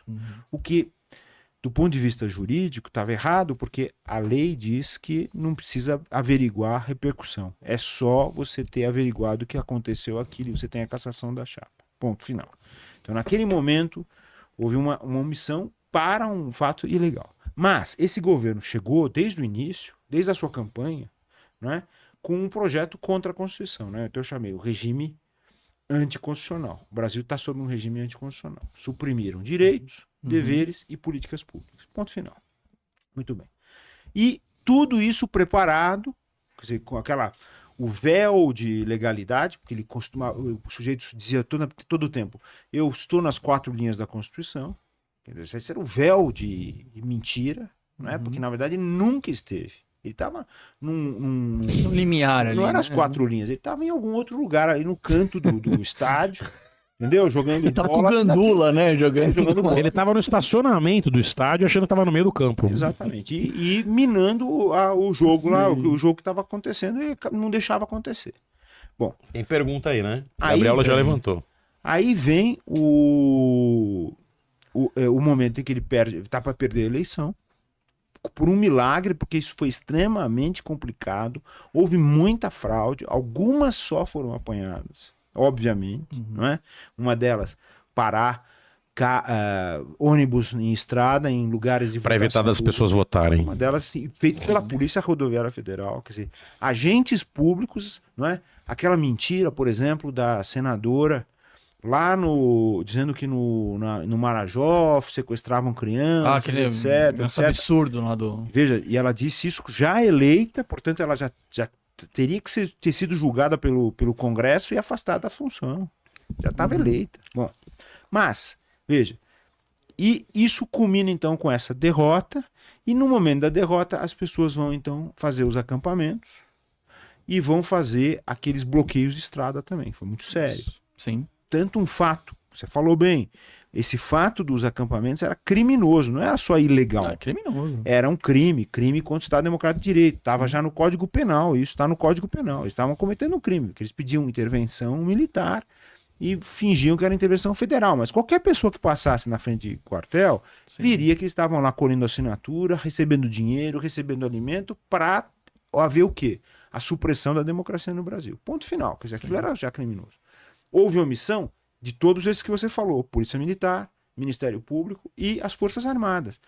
Porque mesmo ali sendo, segundo a Constituição, um lugar que é um lugar de segurança dos acampamentos militares, dos quartéis, mesmo assim você não pode impedir que haja a atuação do Estado para proteger a segurança. Porque mesmo num imóvel público, com destinação específica, você não pode impedir que a segurança atue dentro daquele espaço. Não é porque Forças Armadas, não existe isso em lugar nenhum. Então houve essa omissão. E essa omissão também é passível de investigação e processo. Tinha que haver. Sim. Muito bem. Bom, mas aí nada foi feito. As pessoas preparam então aquele ato totalmente golpista. É tão horrível a gente dizer até os aquilo. preparatórios. Você teve em 12 de dezembro ataque à sede da Polícia Federal. A bomba. Não, o pessoal quase jogou um ônibus no viaduto, isso no dia 12. Ah, eu lembro disso. Foi bizarro. Queimaram o ônibus. E aí a Tentaram bomba. a bomba lá e assim por diante. Quer dizer, tudo já estava ali para já. Muito bem. Não, Vamos super pra lá. pacífico, né? Então, não, é só as velhinhas e Não as tinha criancinhas nada brincando. de democrático. Pacífico. Daquilo era totalmente, tudo era crime. Sim. Entendeu? Então, por exemplo, você pode fazer o que você quiser, então o sujeito pode assaltar qualquer pessoa na rua, que também é livre manifestação do uso de um objeto que é uma arma para tirar um bem de você. Quer dizer, então é isso que a democracia não é, né? Muito bem. Aí esse contexto todo criou o que aconteceu. E aquelas pessoas estavam absolutamente conscientes do que estavam fazendo. Tanto é que pegavam o microfone, se filmavam, diziam, nós estamos aqui para ocupar o poder. Consegui invadir. Isso aqui é meu, consegui invadir, e não sei o quê, Sim. xingavam, falavam coisa, quebraram o patrimônio público, fizeram o que quiseram ali dentro. Não, foi uma coisa desastrosa. Defecaram na mesa do ministro, né? Desastrosa. Bom, e Lamentável. todos eles, então, a grande parte foi presa. Sim. Muita gente escapou. A gente viu outro dia um depoimento de uma aí que escapou. Uhum. E a gente ainda estava investigando quem foram exatamente aqueles camaradas que financiaram, os que lideraram. E dentre essas pessoas que financiaram e lideraram, nós temos gente do interior daquele governo que era anticonstitucional. Sim. Aquele governo que era ilegal, que era criminoso. Tem gente das Forças Armadas. Essas pessoas têm de ser processadas. Isso é uma coisa que não pode passar mais. Porque qual foi o nosso erro quando terminou a ditadura militar? Lá em 1983. Deu anistia. Anistia. Deu anistia. E essas pessoas... Isso aconteceu, veja, o problema da anistia é tão grave, Luiz e André, que você teve nas várias funções públicas e nas funções privadas uma perpetuação daquelas pessoas que tinham cometido o crime, que fizeram seus discípulos, que até hoje estão aí. No direito, até hoje estão aí. É como se não tivesse tido Nuremberg, como se não tivesse tido... Exatamente. Quer dizer, então Não o pode perdoar esse tipo fascista, de o coisa. nazista, o nacionalsocialista, ele fez seus discípulos que continuaram a fazer as coisas com o temor reverencial por aquelas pessoas mais velhas. E no direito isso aconteceu, você vê nos manuais. Por isso que eu escrevo os meus livros. Porque eu quero escrever contra essa tradição jurídica brasileira, que é insuportável, porque é a tradição do fascismo, é a tradição do autoritarismo. Né? Bom, mas... então você tem isso presente, quer dizer, essas pessoas vão ser processadas. Muito bem. Aí o que acontece? Você tem aqueles advogados que apareceram lá naquelas sessões. O Pequeno Príncipe. Essa foi muito boa. Citação do Pequeno. E aí, então, ok. É razão pra gente chorar ou Pela pra qualidade. meme, etc e tal. Mas, então a gente, tem a ver com aquilo que a gente falou antes, Sim. que era a questão do ensino. Da qualidade. Então, mas Propositalmente feito. pra mim, eu acho que agora tinha que instalar um picador de Agora, papel pra você pegar o AB do cara e falar, desculpa, com licença, dá sua AB. Mas não é só Pode ir isso. embora, brother, Tem uma obrigado. questão mais séria aí, que é a seguinte. Naquele momento, veja, eu vou falar uma coisa que pode ser não sei, que as pessoas... Se for algum impropério, deixa pra mim, eu sou o lado Mas aí, inconsequente. naquele momento, o tribunal tinha que cessar o julgamento. Ele falou, olha, esse sujeito tá... Eu acho que tá indefeso. né? Indefeso, ele tá Acho que indefeso. O Alexandre de Moraes falou isso. Ele falou assim, querido, você tá falando O senhor do falou Pequeno sobre tudo, Príncipe menos a defesa, né? E nenhum deles fez. Todos eles fizeram um discurso político. Então, isso daí também é um problema sério. É um problema sério. Né? Você não pode deixar isso acontecer. Você tem que preservar, inclusive, a dignidade da advocacia. Sim. Que é a dignidade da justiça. Sim. Sim. Né? Ponto final. Quer dizer, então, isso daí é extremamente sério. Porque eles estão brincando com o judiciário. Como aquele general que era o chefe do GSI, GSI, O Heleno. Heleno foi ao Congresso, disse palavrões, enfrentou os deputados e saiu de lá Caminhando. É uma boa. Não saiu preso. quando deveria ter sido decretada a prisão dele ali, porque ninguém pode chegar num julgamento, uma testemunha não pode chegar ofendendo as pessoas que vão julgar, não Sim. pode acontecer isso de jeito nenhum, porque no fundo quem eram aquelas pessoas? Eram os representantes do povo, quer dizer, as pessoas que elegeram os Sim. deputados e senadores, deputadas, senadoras estavam E ali. numa condição de inquérito, né? Que as pessoas não entendem a Gravidade. gravidade do negócio. Aquele outro, por exemplo, o Mauro Cid fez a cooperação. Isso. Ele indicou o nome de um chefe da Marinha, um almirante, que teria aceitado a proposta de realizar um golpe. Sim. Eu pergunto, essa pessoa está presa?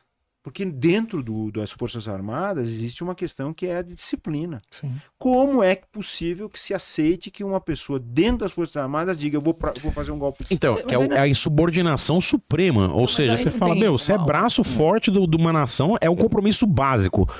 É o mesmo nível de inerência de um avião voar, da chuva molhar e do fogo queimar. Um militar insubordinado é que nem ter um cachorro que não late. Claro, porque no momento Não serve. de um determinado ato, é como um cirurgião, quer dizer, o cirurgião tem que fazer as coisas automaticamente. Ele recebe o bisturi, ele sabe o que fazer naquele momento, quer dizer, ele tem O procedimento Serve, básico, né? serve. Inerente do básico, é assim. a mesma coisa. Mas Ali não é um só pouco com- a culpa do. Eu vou falar o nome do Ives Gandra, que ficou por mais de 4 anos, ficou por 6 anos falando assim: não, 4.2 intervenção é o poder moderador, as Forças Armadas vão poder intervir. Então não tem essa culpa um pouquinho Olha, do dele empoderamento e de dos outros, golpistas. e dele e de outros que fizeram. É a que ele era o mesma rosto coisa. mais Houve famoso. é exatamente essa questão da permanência da tradição da ditadura, do pensamento autoritário e ditatorial, Sim. que não teve um corte, não teve uma ruptura. Essas pessoas todas, esses juristas que colaboraram na ditadura, Verdade. esses juristas que subscreveram atos institucionais, essas pessoas tinham que ter sido julgadas. Uhum. Para que a sociedade sabesse se aquilo estava certo ou se estava errado. Porque é óbvio, do ponto de vista do direito, do ponto de vista da justiça, do ponto de vista da Constituição, que eu acho que é muito importante, todos estavam errados. Porque tudo foi feito ao arrepio da Constituição. As pessoas, os professores democratas, não podiam ensinar direito constitucional naquela época. Muito bem. Aí você tem uma tradição do direito de alunos que ouviram aulas, de professores que se formaram, que eram assistentes, se tornaram depois titulares, assim por diante, que veio com aquela impressão clara de que aquilo tudo não estava errado. Tava tudo Então ok. você pega os manuais de direito, não vou citar nomes, claro, né? Mas pega os manuais de direito, sobretudo direito constitucional, e você vai ver essa tradição ser perpetuada. Essa ideia de um certo... essa coisa que acontece nas faculdades de direito, que eu acho uma coisa horrorosa, que é o preconceito que os alunos de direito têm com o povo e com o poder do povo. Não se aprende democracia. Não se dá aula do que significa povo, o que significa democracia, quer dizer, poder do povo. E o preconceito que se tem com relação a isso. Sim. É falar com um estudante de direito e ele vai dizer para você, não, mas tem que tomar um pouco de cautela. O povo é irracional, o povo é isso, o povo é aquilo. Como assim? Você é povo. Uhum. E na tradição constitucional, a verdadeira tradição constitucional, que as pessoas ignoram, e eu faço questão de recuperar sempre, é o seguinte, Maquiavel disse assim, ó, o povo... O Pequeno Príncipe. Não no Pequeno Príncipe, né? Nós. Mas aí também nem estou citando o príncipe, Eu sei, né, do sim, Maquiavel. sim, É tipo o Arrabe do Leviatã, não é isso? Eu queria fazer muito uma série de memes desses. Assim, não. Mas Leviatã. nos discursos sobre a Sim. primeira década de Tito Livre, que ele diz assim, o povo sempre encontra a verdade. É. Porque a verdade é produto do quê? Que é uma coisa que nós juristas temos que saber também. É produto do conflito entre quem tem poder e quem não tem E a poder. realidade se impõe. Entre o povo e aquele que está oprimindo. Porque a Sim. pessoa enxerga o que está acontecendo. Basta que você permita que isso aconteça. Aí é muito interessante que até o Maquiavel, agora chegamos na filosofia, até o Maquiavel ele diz assim, a primeira grande virtude desse conflito é fazer as boas leis. As boas leis nascem do conflito entre os Ele usava o termo romano porque ele estava comentando o Tito Livio, então ele falava patrícios e plebeus, quer dizer, Patrícios. os Sim. ricos, os poderosos e o povo. E desse conflito nascem boas leis. Porque o povo está reivindicando aquilo que ele quer. Então ele vai empurrando. É uma resultante. E a partir das boas leis você tem boa educação e você tem, de fato, um regime republicano, ele dizia. Eu chegava a dizer democrático, Sim. mas é um regime republicano. Então, é preciso que dentro da formação jurídica, mas desde porque eu estou falando especificamente da formação jurídica, mas isso tem que acontecer desde lá, a mais tenra idade, as pessoas aprendam democracia. Foi assim que, em grande parte, a Alemanha superou aquela coisa horrorosa daquele povo estava ensandecido e muitos deles favoráveis àquelas violências que perpetuação foram daquilo lá, feitas pelo sim. nacionalsocialismo. É. Com muita agressividade, digamos assim, não de violência, mas agressividade para criar um sistema em que as pessoas têm que ter amor, afeto a essa ideia da democracia, ao outro. Aliás, é um livro que eu preciso reler, que chama-se Os Carrascos Voluntários de Hitler. Que ele fala justamente isso. Você vai desumanizando certos grupos até chegar que assim, você não tô mais. Não tô maltratando um judeu, não tô maltratando uma pessoa, tô maltratando um judeu. Ou seja, judeu nem pessoa, mas. Netflix tá Aqui aí. no Brasil, então vamos transferir para o Brasil. Sim. Não estou maltratando um ser humano, não estou maltratando um indígena. É um Não absurdo. estou maltratando um ser humano, não estou maltratando um negro. Um Não estou quilombola. maltratando um quilombola, estou maltratando uma mulher, estou maltratando um gay, estou maltratando uma lésbica, um Exato. trans, e assim Você por diante. desumaniza, né? Então, mas é isso que está aqui presente. É esse espírito de autoritarismo, esse espírito de fascismo, é uma cultura que depende muito da nossa atuação. E isso, agora, a minha pergunta é a seguinte, que eu sou meio pessimista nesse aspecto. Será que realmente o Judiciário, o Supremo, acordou plenamente para isso? Me preocupa muito, sabe? Me preocupa muito porque eu vejo que ali ainda há uma mística do poder dentro do Poder Judiciário. O Judiciário não pode ser assim. O Judiciário não pode pensar que tem poder. O Judiciário falou da tripartição. Eu escrevi um livro sobre Montesquieu. Eu escrevo muito sobre Montesquieu porque eu gosto muito do Montesquieu. E o Montesquieu é o cara mais citado e o menos lido da história. Verdade. E o mais desvirtuado. Dele, os americanos criaram essa ideia de poderes figurados em Congresso, presidente Sim. e Poder Instituições, Judiciário. né? Instituição. Quando, na verdade, não está no Montesquieu. E o Poder Judiciário no Montesquieu não é um poder do Estado. No Montesquieu, o Judiciário, a Justiça, é um poder da sociedade. Vem do povo, que nem você falou. É do povo. Não é do governo, Porque ele vai. é um cara que, como eu, foi juiz no interior da França, que bom na mas olha, e onde bons vinhos. Mas eu passei por boas regiões como juiz. Mas ele era um cara que lia os velhos autores, como você também gosta, André. E ele então sacou o seguinte, que o juiz não pode estar constantemente na frente das pessoas para as pessoas dizerem o nome dele.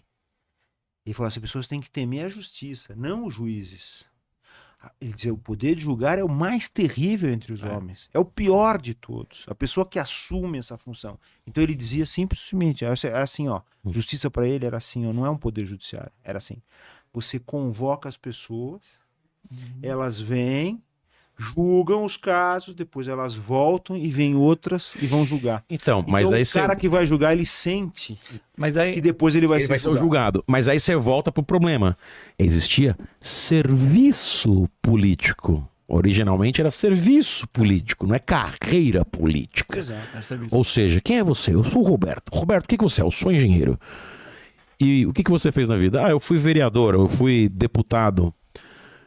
É um serviço, eu prestei serviço à polis e eu retorno à minha vida. A carreira jurídica, O direito devia ser a política, mesma né? coisa. é assim, você não pode prestar um continuar. serviço e voltar pra tua vida, Mas irmão. Você admite, como o Rui Barbosa, que coisa horrorosa. Uma vez, no início da vida do Migalhas, eu fiz uma crítica a essa história do pessoal termina a carreira pública, né, Sim. no judiciário e sai e continua com o título. O juiz, o desembargador, o ministro. Isso é errado, não? Isso está totalmente errado. Mas aí alguém falou assim, não, mas o Rui Barbosa, o grande Rui Barbosa, que era um desses maiores malefícios trouxe para a cultura jurídica brasileira, com todo respeito, o grande Rui Barbosa dizia que não, que o camarada guardava aquilo era um bem da República. Isso é coisa da monarquia. Isso é monárquico. Exato. Isso é coisa da monarquia, tá totalmente errado. E serve para todo mundo, para o deputado, para senador, para seja o que for. Função pública é coisa temporária, é um serviço que você presta. É função pública, quer dizer, o funcionário, o servidor público. Sim. Isso tinha que acontecer. Calma, mas também não vamos só na utopia. Né? Mas eu acho que tem até, não sei se você vai compartilhar, mas eu vejo muito que a gente copia também muitas coisas sem refletir se adequa à nossa cultura. Eu falo muito da questão do Supremo Tribunal Federal e até das Corte Superior, até do Tribunal de Justiça. Tem um último aqui, ó. Quem não quer casar pode... Não. Peraí, tem pergunta no chat. É. Vamos lá, não vamos esquecer. Acabou a bateria. Então... Gabriel, atira daí, Gabriel. Alberto perguntou. Na profissão de garota de programa, seus direitos. Eu não imaginava que uma pergunta. Bom, na França, em muitos países, a prostituição é uma profissão e é regulamentada. Recolhe imposto. Recolhe previdência, tem aposentadoria. Saúde pública. Então, no fundo, se existe essa realidade, atividade, então é um trabalho e tem que ser regulamentado. Eu sou partidário disso, de que as leis deveriam trabalhar com a realidade, não com o mundo mágico do fofinho, né? Porque eu falo sobre isso. O brasileiro adora jogar, jogo é proibido, é contravenção. O brasileiro adora prostituição, mas puta, é um absurdo. Eu não entendo isso. O brasileiro parece que é assim. E a nossa miopia racial também. O brasileiro acha que é branco. Eu falo, meu... E mais, criminalizar, né? Criminaliza. O brasileiro fuma maconha, maconha é do mal, não sei o quê. Mas criminaliza também. E criminaliza aquilo que acontece todos os dias. A gente vive um mundo romântico, né? Um país romântico, um país que... É o país do artigo 5º da Constituição, um mundo mágico, né? De garantias. Nessa aí, também falando sobre não só a pergunta do... Da profissão, né? O que ele acha? Mas falando também do que disse o Luiz, a gente precisa trabalhar com... Agora esqueci qual era a sua pergunta. Você tava falando eu estava comentando da construção disso. Porque a gente quis imitar a Suprema Corte, indicação de juiz, etc. Não, é imitação.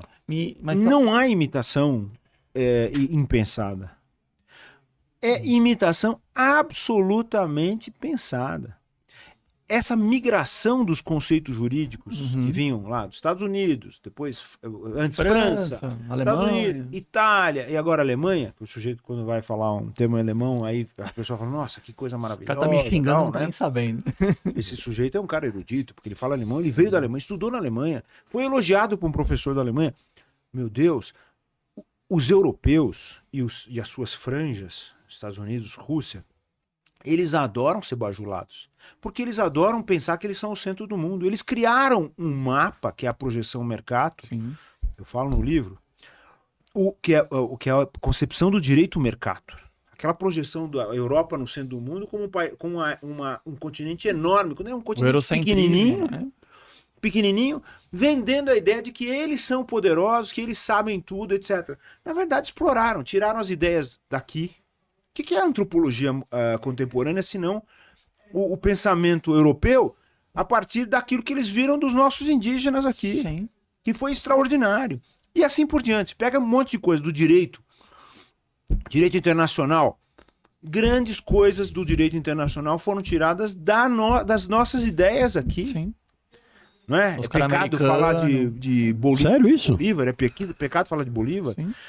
O Bolívar tinha grandes ideias sobre questão de solidariedade. Assim, ele e o São Martim. Pois é. A manutenção do território depois do fim da colonização. Tudo isso surgiu aqui. Muito bem. Esse pessoal da Europa, eles vivem. Então, se você vai lá, faz um curso e faz um elogio para o seu mestre, você tá feito, porque você é um grande jurista. E vem para cá e começa o blá, blá, blá, o blá, blá, blá, blá, blá, blá, que é o blá, blá, blá dessa adaptação. Exato. Por quê? Claro, aquilo foi pensado num outro povo originário. Porque todos nós somos povos originários. Sim. Não vem com essa história de dizer que o povo originário é inferior. Não, todos somos povos originários do nosso lugar. E aqui a gente tem capacidade de pensar a partir da nossa originalidade. Não, e o Levi Strauss ele falou uma coisa muito boa sobre preconceito. Ele fala assim, todo mundo acha fantástico Da Vinci e Edison, os caras lá inventam na Europa, o cara inventou, faz sentido. Aí o cara olha aqui pros maias, pros astecas, foi o alienígena. Ah, é real. Fogo, a questão do fogo. foi Ele ali- fala exatamente foi- do Raça e História, em que ele fala uma coisa extraordinária. Ele fala assim, ó, aquele sujeito que inventou a cerâmica foi por acaso.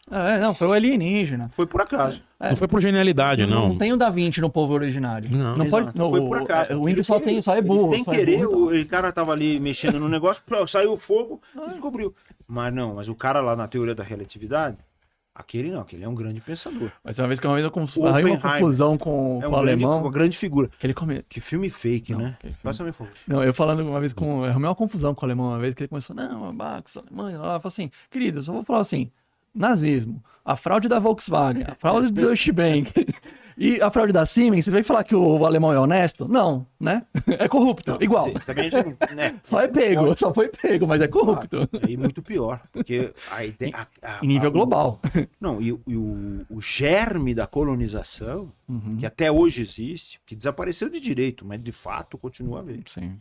Isso está lá. Essa é a dívida dos europeus com o mundo inteiro. Né? Então hoje é tempo da gente valorizar África, Américas, povos originários, Ásia. Hoje é tempo da gente fazer isso. Mudar essa Mudar o eixo, perspectiva. né? Mudar o eixo. Mas esses caras que fazem essa imitação, eles fazem de caso pensado. Entendeu? Porque uma decisão tomada em puro português Uhum. tem valor 2. Mas se você tiver 3 ou 4 citações Em em alemão. língua estrangeira, dependendo da língua, aí o valor é 55. E é irrefutável. Bom, não tem no TikTok, eu já fico feliz, que a fase tá ruim do direito. Né? Tem aquela passagem que está num livro muito interessante, que é o... Depois eu vou passar essa citação, porque eu acho que interessa a todo mundo. Legal. Maria Conceição Tavares. Sim, grande professor. Ela conta essa história. A Sandra Cavalcante, uma política que já desapareceu da história, ela, certa feita, ela estava lá pedindo demissão eu estava discutindo com o Roberto Campos, o velho Roberto Campos, não o neto. Sim. Muito bem. E ela, então, diz assim pro presidente: presidente, essas ideias que eu estou defendendo aqui são ideias de um economista, e ela citou o nome do economista, que diz isso e aquilo. Aí o presidente pergunta, o Castelo Branco pergunta ao Roberto Campos: o que o senhor diz sobre isso, ministro? Ele diz assim: eu já li esse autor e ele já está totalmente ultrapassado, há várias críticas a ele, etc. Aí a Sandra Cavalcante diz assim, está no livro, está lá contada a história. Ela diz para o presidente: olha, eu vou pedir demissão do meu cargo, porque eu acabo de inventar esse nome, esse economista não existe, essas ideias não existem, e o seu ministro Acabou da de ler. economia acabou de dizer que foi refutado. Nossa. Foi pego na mentira. É isso. Essa é a grande realidade da nossa história. O Lévi-Strauss disse uma coisa pior sobre o Brasil, que é bom a gente referir agora, porque também precisa atingir o brilho das pessoas. Sim. Ele diz assim, lamentavelmente, a nossa elite, a elite que ele conheceu, você sabe que ele saiu da universidade e foi trabalhar, foi fazer trabalho de campo ajudado pelo Mário de Andrade, Não sabia. que aí ele encontra os indígenas, vai fazer o trabalho, etc. Tem toda uma história aí. Bom, ele diz assim, que essa elite que ele conheceu aqui no continente americano, a elite, não o povo, essa elite está procurando os seus garanhões europeus para germinar as suas falsas ideias de realidade, suas falsas teorias. E isso que nós temos que combater. A gente tem hoje condição de criar uma prática e uma teoria da justiça e de todas as áreas que seja autenticamente nascida aqui, que dialogue com toda a tranquilidade com a ciência europeia, com a ciência asiática, com a ciência africana, que é muito nossa aqui, que está muito presente aqui, dialogue com todas elas e possa gerar um modo de vida mais Brasileiro. mais justo, mas mais justo. Mais do que brasileiro, acho que mais justo. Mais Hoje em dia a gente não tem mais condição de dizer brasileiro porque nós estamos inseridos numa realidade internacional Global, extraordinária, mas mais justo, quer dizer, as pessoas sentirem mesmo que estão indo para frente e não sendo constantemente Aí, oprimido. nesse seu gancho tem uma coisa que me... Fiz internacional, né? Imagina. Chutei aí. Imagina. Internacional. Espero que tenha sido só essa E- vez. Não, foi só essa vez. E tem um ponto interessante quando a gente fala em internacional, que assim, no direito internacional privado, os grandes referências que a gente usa é muito o Savini, que na verdade é alemão, né? O Mancini, que é italiano, e um cara que ninguém nem lembra direito, que é o Story, o Joseph Story. Ele escreve um livro dizendo do direito internacional assim, que é o direito da fraternidade. Tipo, eu quero te ajudar, se você vai me ajudar e nós vamos ser fraternos entre nós. O cara foi chamado meio de comunista. Era um cara mais progressista no direito internacional privado e é o menos lido. Se for na faculdade de direito, ninguém nem sabe quem é Story. Falou assim, a história é isso aí. Já a história é o próprio nome. E a gente vê isso. Às vezes, o senhor falou, às vezes Vamos chamar de senhor.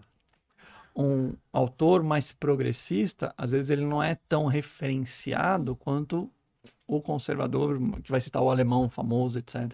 Então isso também acaba, acho que, refletindo. Não sei se é a mesma linha de pensamento. Internacional eu vejo bem isso. Quem é muito Muito progressista bom. É isso aí.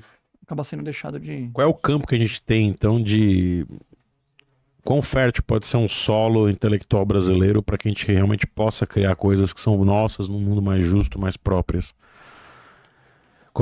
Você acha que existe? Qual seria o caminho? Vai, claro. Agora a gente tá só, enfim, concatenando ideias aí. Basta ouvir os nossos e as nossas, né, grandes compositores e compositoras, os nossos literatos, literatas. Machado de Assis. Machado de Assis é um grande anti-escravista. As pessoas falam, não, o Machado de Assis era um negro que renegava a sua negritude. Mentira. É um grande, grande anti-escravista. E detalhe, ele foi considerado branco até poucos anos atrás. Acho que foi 5 anos atrás. Que Isso é verdade. Nas séries de televisão, uma vez apareceu um ator que tinha olhos claros, fazendo interpretação de Machado de Assis. Assim como o do Castro Alves também, era um ator branco. E o Castro Alves também era mulato. Sim. Desculpe o termo, mas é o termo que se usava na época para referir a pessoa mestiça. Então, basta que a gente veja os nossos músicos, nossas músicas. Né? Por exemplo, aqui no Brasil em Tempo Acelerado, eu falo da composição do Noel Rosa, do Com Que Roupa, que é uma grande crítica à música marcial. Com Que Roupa é uma variação do hino nacional brasileiro. Olha. E ele pergunta, com que roupa eu vou ao samba que você me convidou? É verdade. Ou seja, esse espaço que está aí, com que roupa eu vou aparecer nesse espaço que você diz que é seu? É uma grande crítica, pô. É espetacular isso aí. Ou seja, a gente tem que dar, ou agora hoje, hip hop, rap, a poesia slam, Tá. as competições, ou seja, o funk, tudo isso que está sendo produzido nesses espaços de periferia, na verdade, está pedindo o ingresso no centro. Então a gente tem já o caminho para isso. Por que a nossa ciência não é considerada ciência? Por que a nossa filosofia não é considerada filosofia? E olha, nesse ponto, a gente até entrevistou uma cientista que é a Silvia, A Silvia. e ela falou assim, o brasileiro, ele vai falar que ele é um médico, que ele é um biólogo, que ele é um engenheiro, etc. Mas ninguém chama o coitado de cientista. E o cara faz pesquisa, gera conhecimento, faz artigo. Ele é um Então, cientista. nós mesmos não falamos que a pessoa é cientista. E ela fala bastante de comunicação de ciência, fala assim, na Inglaterra, nos Estados Unidos, na França, a pessoa que é biólogo, mas é cientista, ela é referenciada como o cientista fulano que vai falar sobre o vírus. Então, é o que você falou. Infelizmente, a gente tem essa... E nós nunca teríamos aqui, falando do Oppenheimer, cientista para fazer bomba atômica. Não teríamos aqui. Isso é uma coisa que eu tenho certeza absoluta de dizer isso aí. Eu acho que aqui a gente não teria terreno fértil de cultura para acontecer isso. Né? Como a gente não tem aqui uma poesia que seja contra a vida, contra o povo, contra a política, nesse sentido assim da ideia da política, nesse sentido da cidadania. Sim. Né? Eu acho que a gente tem um compromisso cultural, nós, né? Na diversidade, quer dizer, com muita diversidade, muito conflito, claro, né? Com muita opressão, exploração, etc. Mas a gente tem esse compromisso cultural de criar uma vida melhor mesmo. Então é isso, é aí que tá, eu acho que é aí que tá a solução. Né? Então, nessa faceta de juiz da minha vida, eu acho que eu sempre procurei isso. Deve ter conquistado inimizades no meio do caminho. Aquela inimizade na hora do café, né? Que o cara olha torto, assim. Olha, mas Que nem o tiozinho do Hobbit, né? Olhando pro Gandalf, assim. eu acho que sim, claro, eu acho que é natural. Mas, e também como escritor também, eu acho que também procurei isso, quer dizer, olhar, né? Tem aquilo que os antigos chamavam de autopsia, né? Que é a nossa autópsia. Mas a autópsia aqui para nós é coisa de morto. Mas é a autopsia, quer dizer, olhar com os próprios olhos, quer dizer, tem a própria experiência.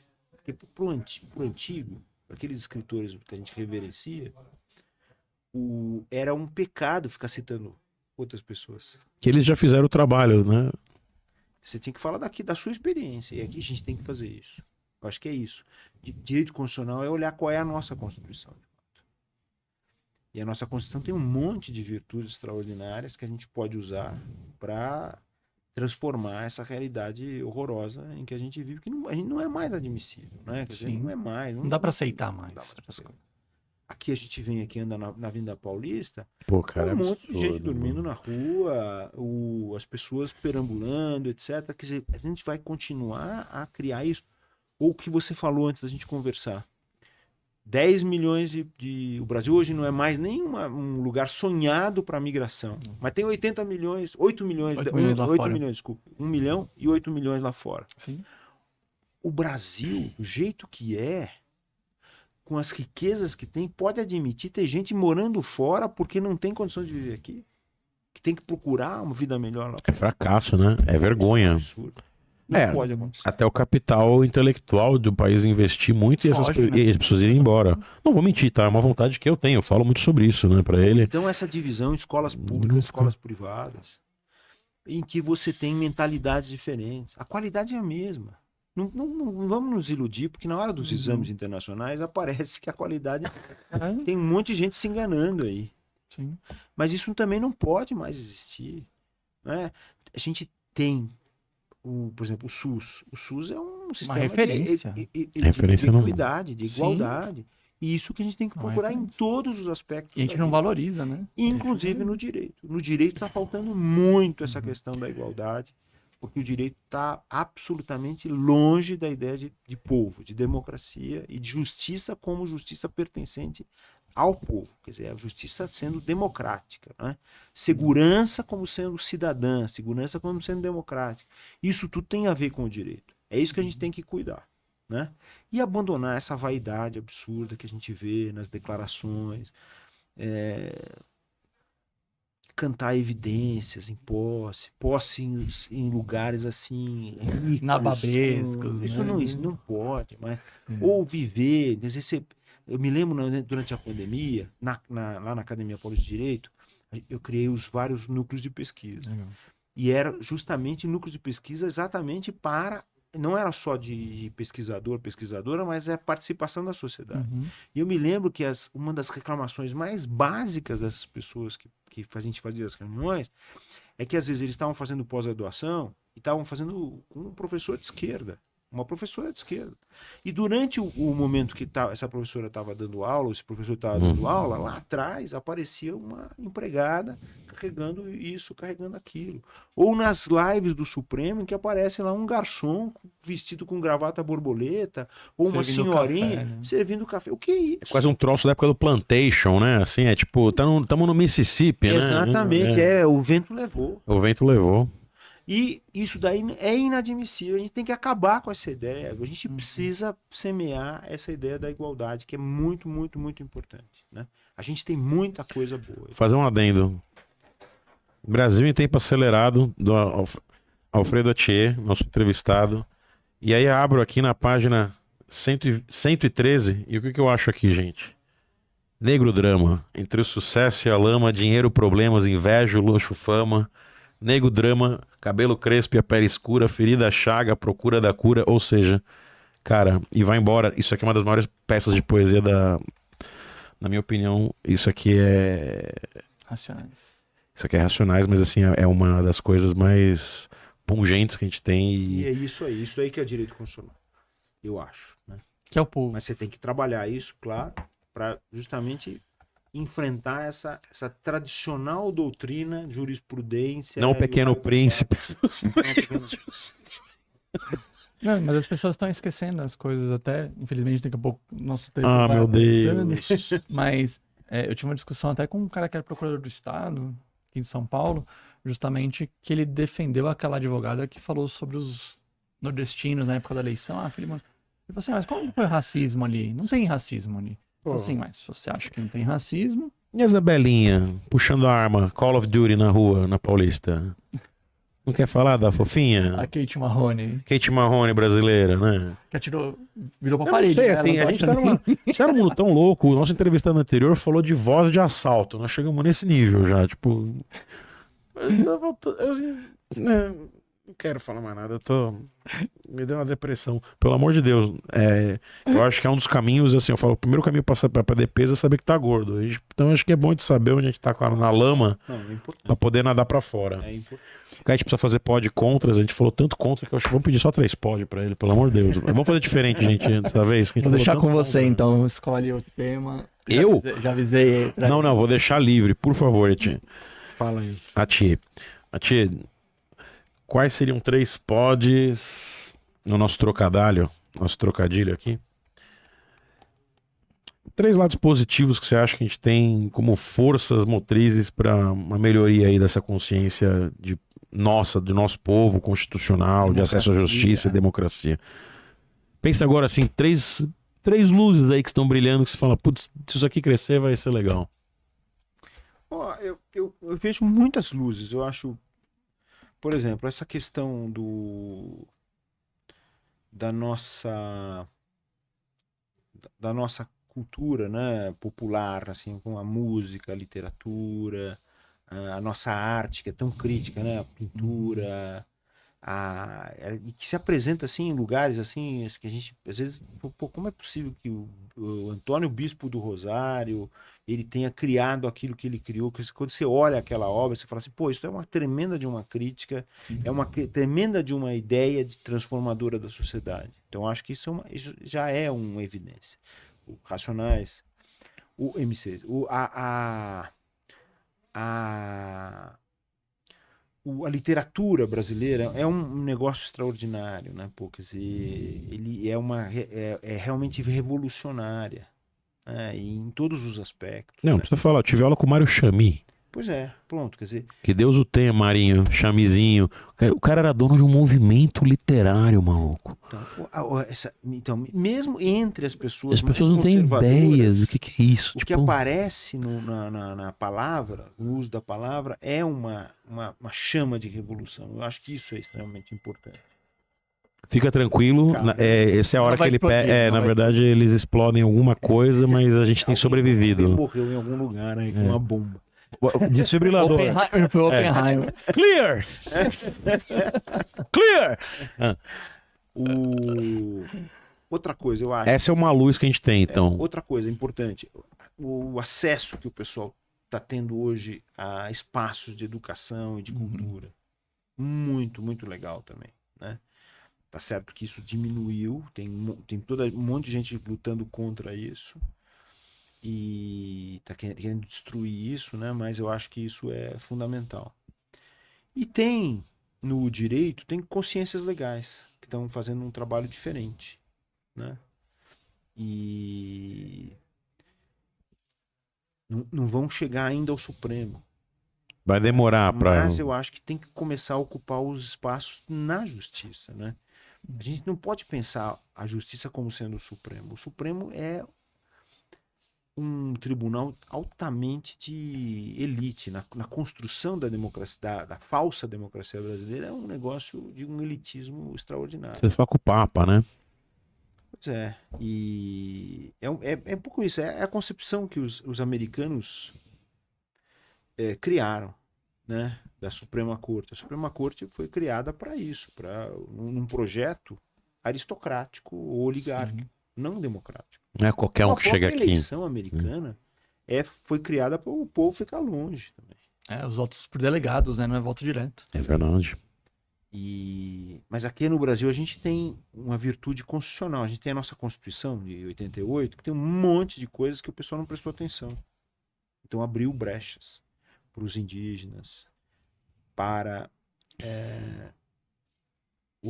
uma brecha extraordinária recente, eu acho, com A gente tá outra agora na luz. treta do marco temporal, meu. O tratado, a Convenção Americana anti-racismo, Essa área é contra minha. qualquer tipo de discriminação e intolerância. Isso. Isso entrou na Constituição brasileira, está dentro da Constituição brasileira. Isso Como- daí como é emenda extraordinário e ela prevê nessa convenção que a igualdade que o Brasil tem que criar é a igualdade material, não é a igualdade formal. Foi extinta a igualdade formal, aquela coisa cínica da igualdade formal. Então hoje você tem a igualdade material dentro da Constituição. Mas grupos vulnerabilizados, grupos explorados estão agora protegidos porque isso aí entrou dentro da Constituição. E é cômico porque, assim como lá atrás, o Pacto Americano de Direitos Humanos, o Pacto de São José Sim. de Costa Rica, foi criado em 1969, quando um monte de países aqui viviam sob ditadura, Guerra Fria, etc. e tal. Aqui, essa convenção, ela virou direito interno brasileiro por meio do decreto do Bolsonaro. Foi aprovado no Congresso e ele pegou ele. Lá em 2022... Ele quis sancionar, ele é obrigado a sancionar. Porque é aquela coisa do governante brasileiro que diz assim, isso daí é coisa internacional, aqui não vai ter valor nenhum. Ele nem entende o que está assinando. Entendeu? Graças Entende a e não Deus. quer, ele tá só que fazer uma média. Olha aqui, ele não põe lá Ele ajudou sem querer, então. Então isso daí também é uma outra luz. Um dos movimentos que eu mais gosto do Bolsonaro é ele explicando o Pix. Luzes aí, gente, que a gente tem que valorizar. Temos luzes, então, pra gente resumir. Temos pods. Pods. Então temos um pod da nossa cultura, ou seja, é uma fruta, é uma cura que tá aí, só basta a gente começar a colher um pouco mais dela. Eu tenho um pouco de curiosidade de entender o que seria essa tomada, a gente tem do judiciário, tomada no sentido de ocupação que você fala, mas existe esse caminho que você fala que tô tentando entender se eu entendi para que as outras pessoas entendam. Que à medida que a gente tem esses espaços de cidadania, de educação, quer dizer, isso vai acontecer naturalmente. É isso que você acredita que vai acontecer? Não, naturalmente nunca vai acontecer. Naturalmente que eu digo assim, numa lógica. As pessoas vão ter que continuar empurrando e ocupando o espaço, Por Quanto exemplo, mais tem espaço. que criticar um ministro do Supremo que diz assim, mulheres, façam a extinção do júri. Quer dizer, um espaço de participação que tem que mudar de que forma? Você obriga na convocação do júri a convocar pessoas da própria sociedade. Sim. Como eu fiz lá, quando eu fui juiz do júri lá no interior, eu peguei a lista dos jurados e mudei todinha ela. Fui lá na Justiça Eleitoral, peguei a lista dos eleitores e mudei toda a lista. Aí começou a aparecer mais mulher, mais gente mais simples. Tinha uma panela ali. Porque tinha uma panela. Tinha uma panela de gente, de homens. Não é aleatório, de não? idade, assim por diante. Não deveria ser aleatório essa porra? Aí você pode ser voluntário. Devia pode ir lá e ser colocar o sorteado. nome. Devia ser sorteado. Calma aí, não é possível. Devia ser Eu juro por... Nossa, muito inocente. Agora André ganhando diploma de Outra ingênuo. coisa. Eu achei que era aleatório, eu juro por Para Deus. trabalhar nas eleições também você tem que botar gente mais simples. Você tem que trazer as pessoas para dentro Da participação. da participação. Essa que é o charme das coisas. Mas isso você tem que comprometer. Na educação jurídica, você tem que comprometer as pessoas. O sujeito tem que sair da faculdade achando que aquilo que ele vê acontecendo não é normal, que o normal é um aprendizado diferente, revolucionário e transformador. Aí você tem que fazer com os estudantes. E as estudantes também. Porque não adianta nada. Você pega e fala assim, não, vamos colocar o tema do momento. Vamos colocar mulheres, negros, indígenas no Supremo Tribunal Federal. Mas eu preciso saber se essa pessoa que vai entrar ali, além desse sentimento que tem, que é extremamente importante, da experiência, do preconceito, da vivência daquela realidade, mas além disso, ela tem que ter instrumentos na mão para mudar. Agora, se ela foi lá na faculdade e disseram para ela, não, tem que ser assim, tem que citar tal autor alemão, tal autor brasileiro antigo. Já está escravizando a pessoa, né? A pessoa, na hora de julgar, ela vai fazer o quê? Ela vai falar, não tenho, lamento, mas nesse caso a lei não me permite fazer justiça. Não, não é nada disso. Tem um monte de coisas importantes que você pode fazer com o direito que não tem nada a ver com essa coisa. Ah, não, aqui eu tô lavando minhas mãos. Pô, que isso? Justiça de Pilatos não dá, né? É ou não é? É ou não é? É isso. Vai, vamos encerrar. Eu vou pedir então como último pod. Temos vários livros. Qual que você indicaria aqui? Pô, se o pessoal Qual? quiser ler meus livros, eu vou adorar. Vamos indicar um então para o pessoal poder procurar e aí começar a jornada então para conhecer Alfredo Atier. Aquele do metrô, ó. Os dois Ó. estão pequenininhos. O que eu li que tem Negro Drama, tá, gente? É esse aqui, ó. Brasil em Tempo Acelerado e o Direito Constitucional e Direitos Constitucionais E Comparados. também viu Vamos pra Frente, Brasil. Esse aqui é o mais antigo, eu vou reescrever inteirinho para transformar num livrinho pequenininho assim para as pessoas lerem, que esse daqui é muito do meu coração. Tá muito denso? Ah, então. Não, tem muita. Eu fiz uma coisa aqui, que foi um pecado, que eu disse assim, olha, eu criei esse livro, eu li muitos autores que não eram lidos. E aí eu criei o livro fazendo um diálogo com eles. Eu não quis esconder. Entendi. Então eu falo e o outro fala. Aí eu interpreto e ele fala. Aí eu discuto, eu vou desmontando os autores. Então ficou um negócio meio complicado. Tem um diálogo legal. Então eu vou diminuir e vou transformar nesses dois livrinhos aí que eu recomendo todo mundo. Então vamos fechar nos recados então. Se alguém quiser entrar em contato com você, não senhor, não excelência, Nem Vossa Majestade. nem Vossa Majestade, Vossa Eminência, naquela câmera ali, deixa pro pessoal então que quiser entrar em acesso, conversar, enfim, às vezes tem Ver sua publicação, algum artigo. publicação, artigo, palestra, enfim, né? Eu acho que pode entrar nas redes sociais, aí no Facebook, no Instagram. Pertinho do microfone, onde Facebook, mas Instagram. o que a pessoa procura, né? Tem que escrever. Alfredo Alfredo Atier. Alfredo Atier. O Atier é um grande problema porque é ATTIE. Achou. É A de amor, tatu, Índia Eco. Índia Eco. Eco, que já começou a falar linguagem de avião, Só né? procurar. Tá lá. Eco Papajô. Acho hoje, por exemplo, eu vim pra cá e eu botei lá no Instagram, no X lá, não sei como é que chama, Twitter. Agora no É, o Twitter agora é X. Twitter, no Então é só procurar Alfredo Atier. Facebook, e pronto, É isso. Gente, tá dado o recado. Senão o Gabriel vai expulsar nós.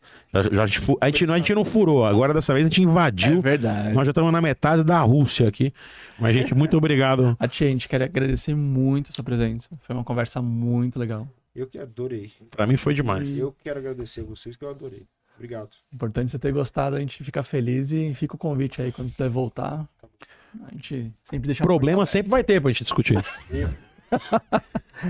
Então tá Não, assim. vamos ver se a gente vai conseguir ir mudando as coisas. E hoje eu deixo os recados pra você. Já tô. Os recados. Preguiça Eu hoje. vou comer o último. Os recados são os recados de Andréia, que está na sua presença holográfica. Hoje ela não está com a gente aqui. Então, para você que assistiu esse vídeo, né? Até agora. Incluindo você que fez a pergunta da prostituição, mano. Curte. É importante você curtir essa live, tá? Então deixa o like, porque a gente tá tentando crescer e temos a nossa promessa aí dos 1.000 curtidas. Ele Que a vai gente fazer uma vai, dancinha não vai de- ter, não tem essa não. Dancinha Não põe a sem palavra. Um barrigão, assim. Fazer... Sim, e você vai fazer dança de outro jeito.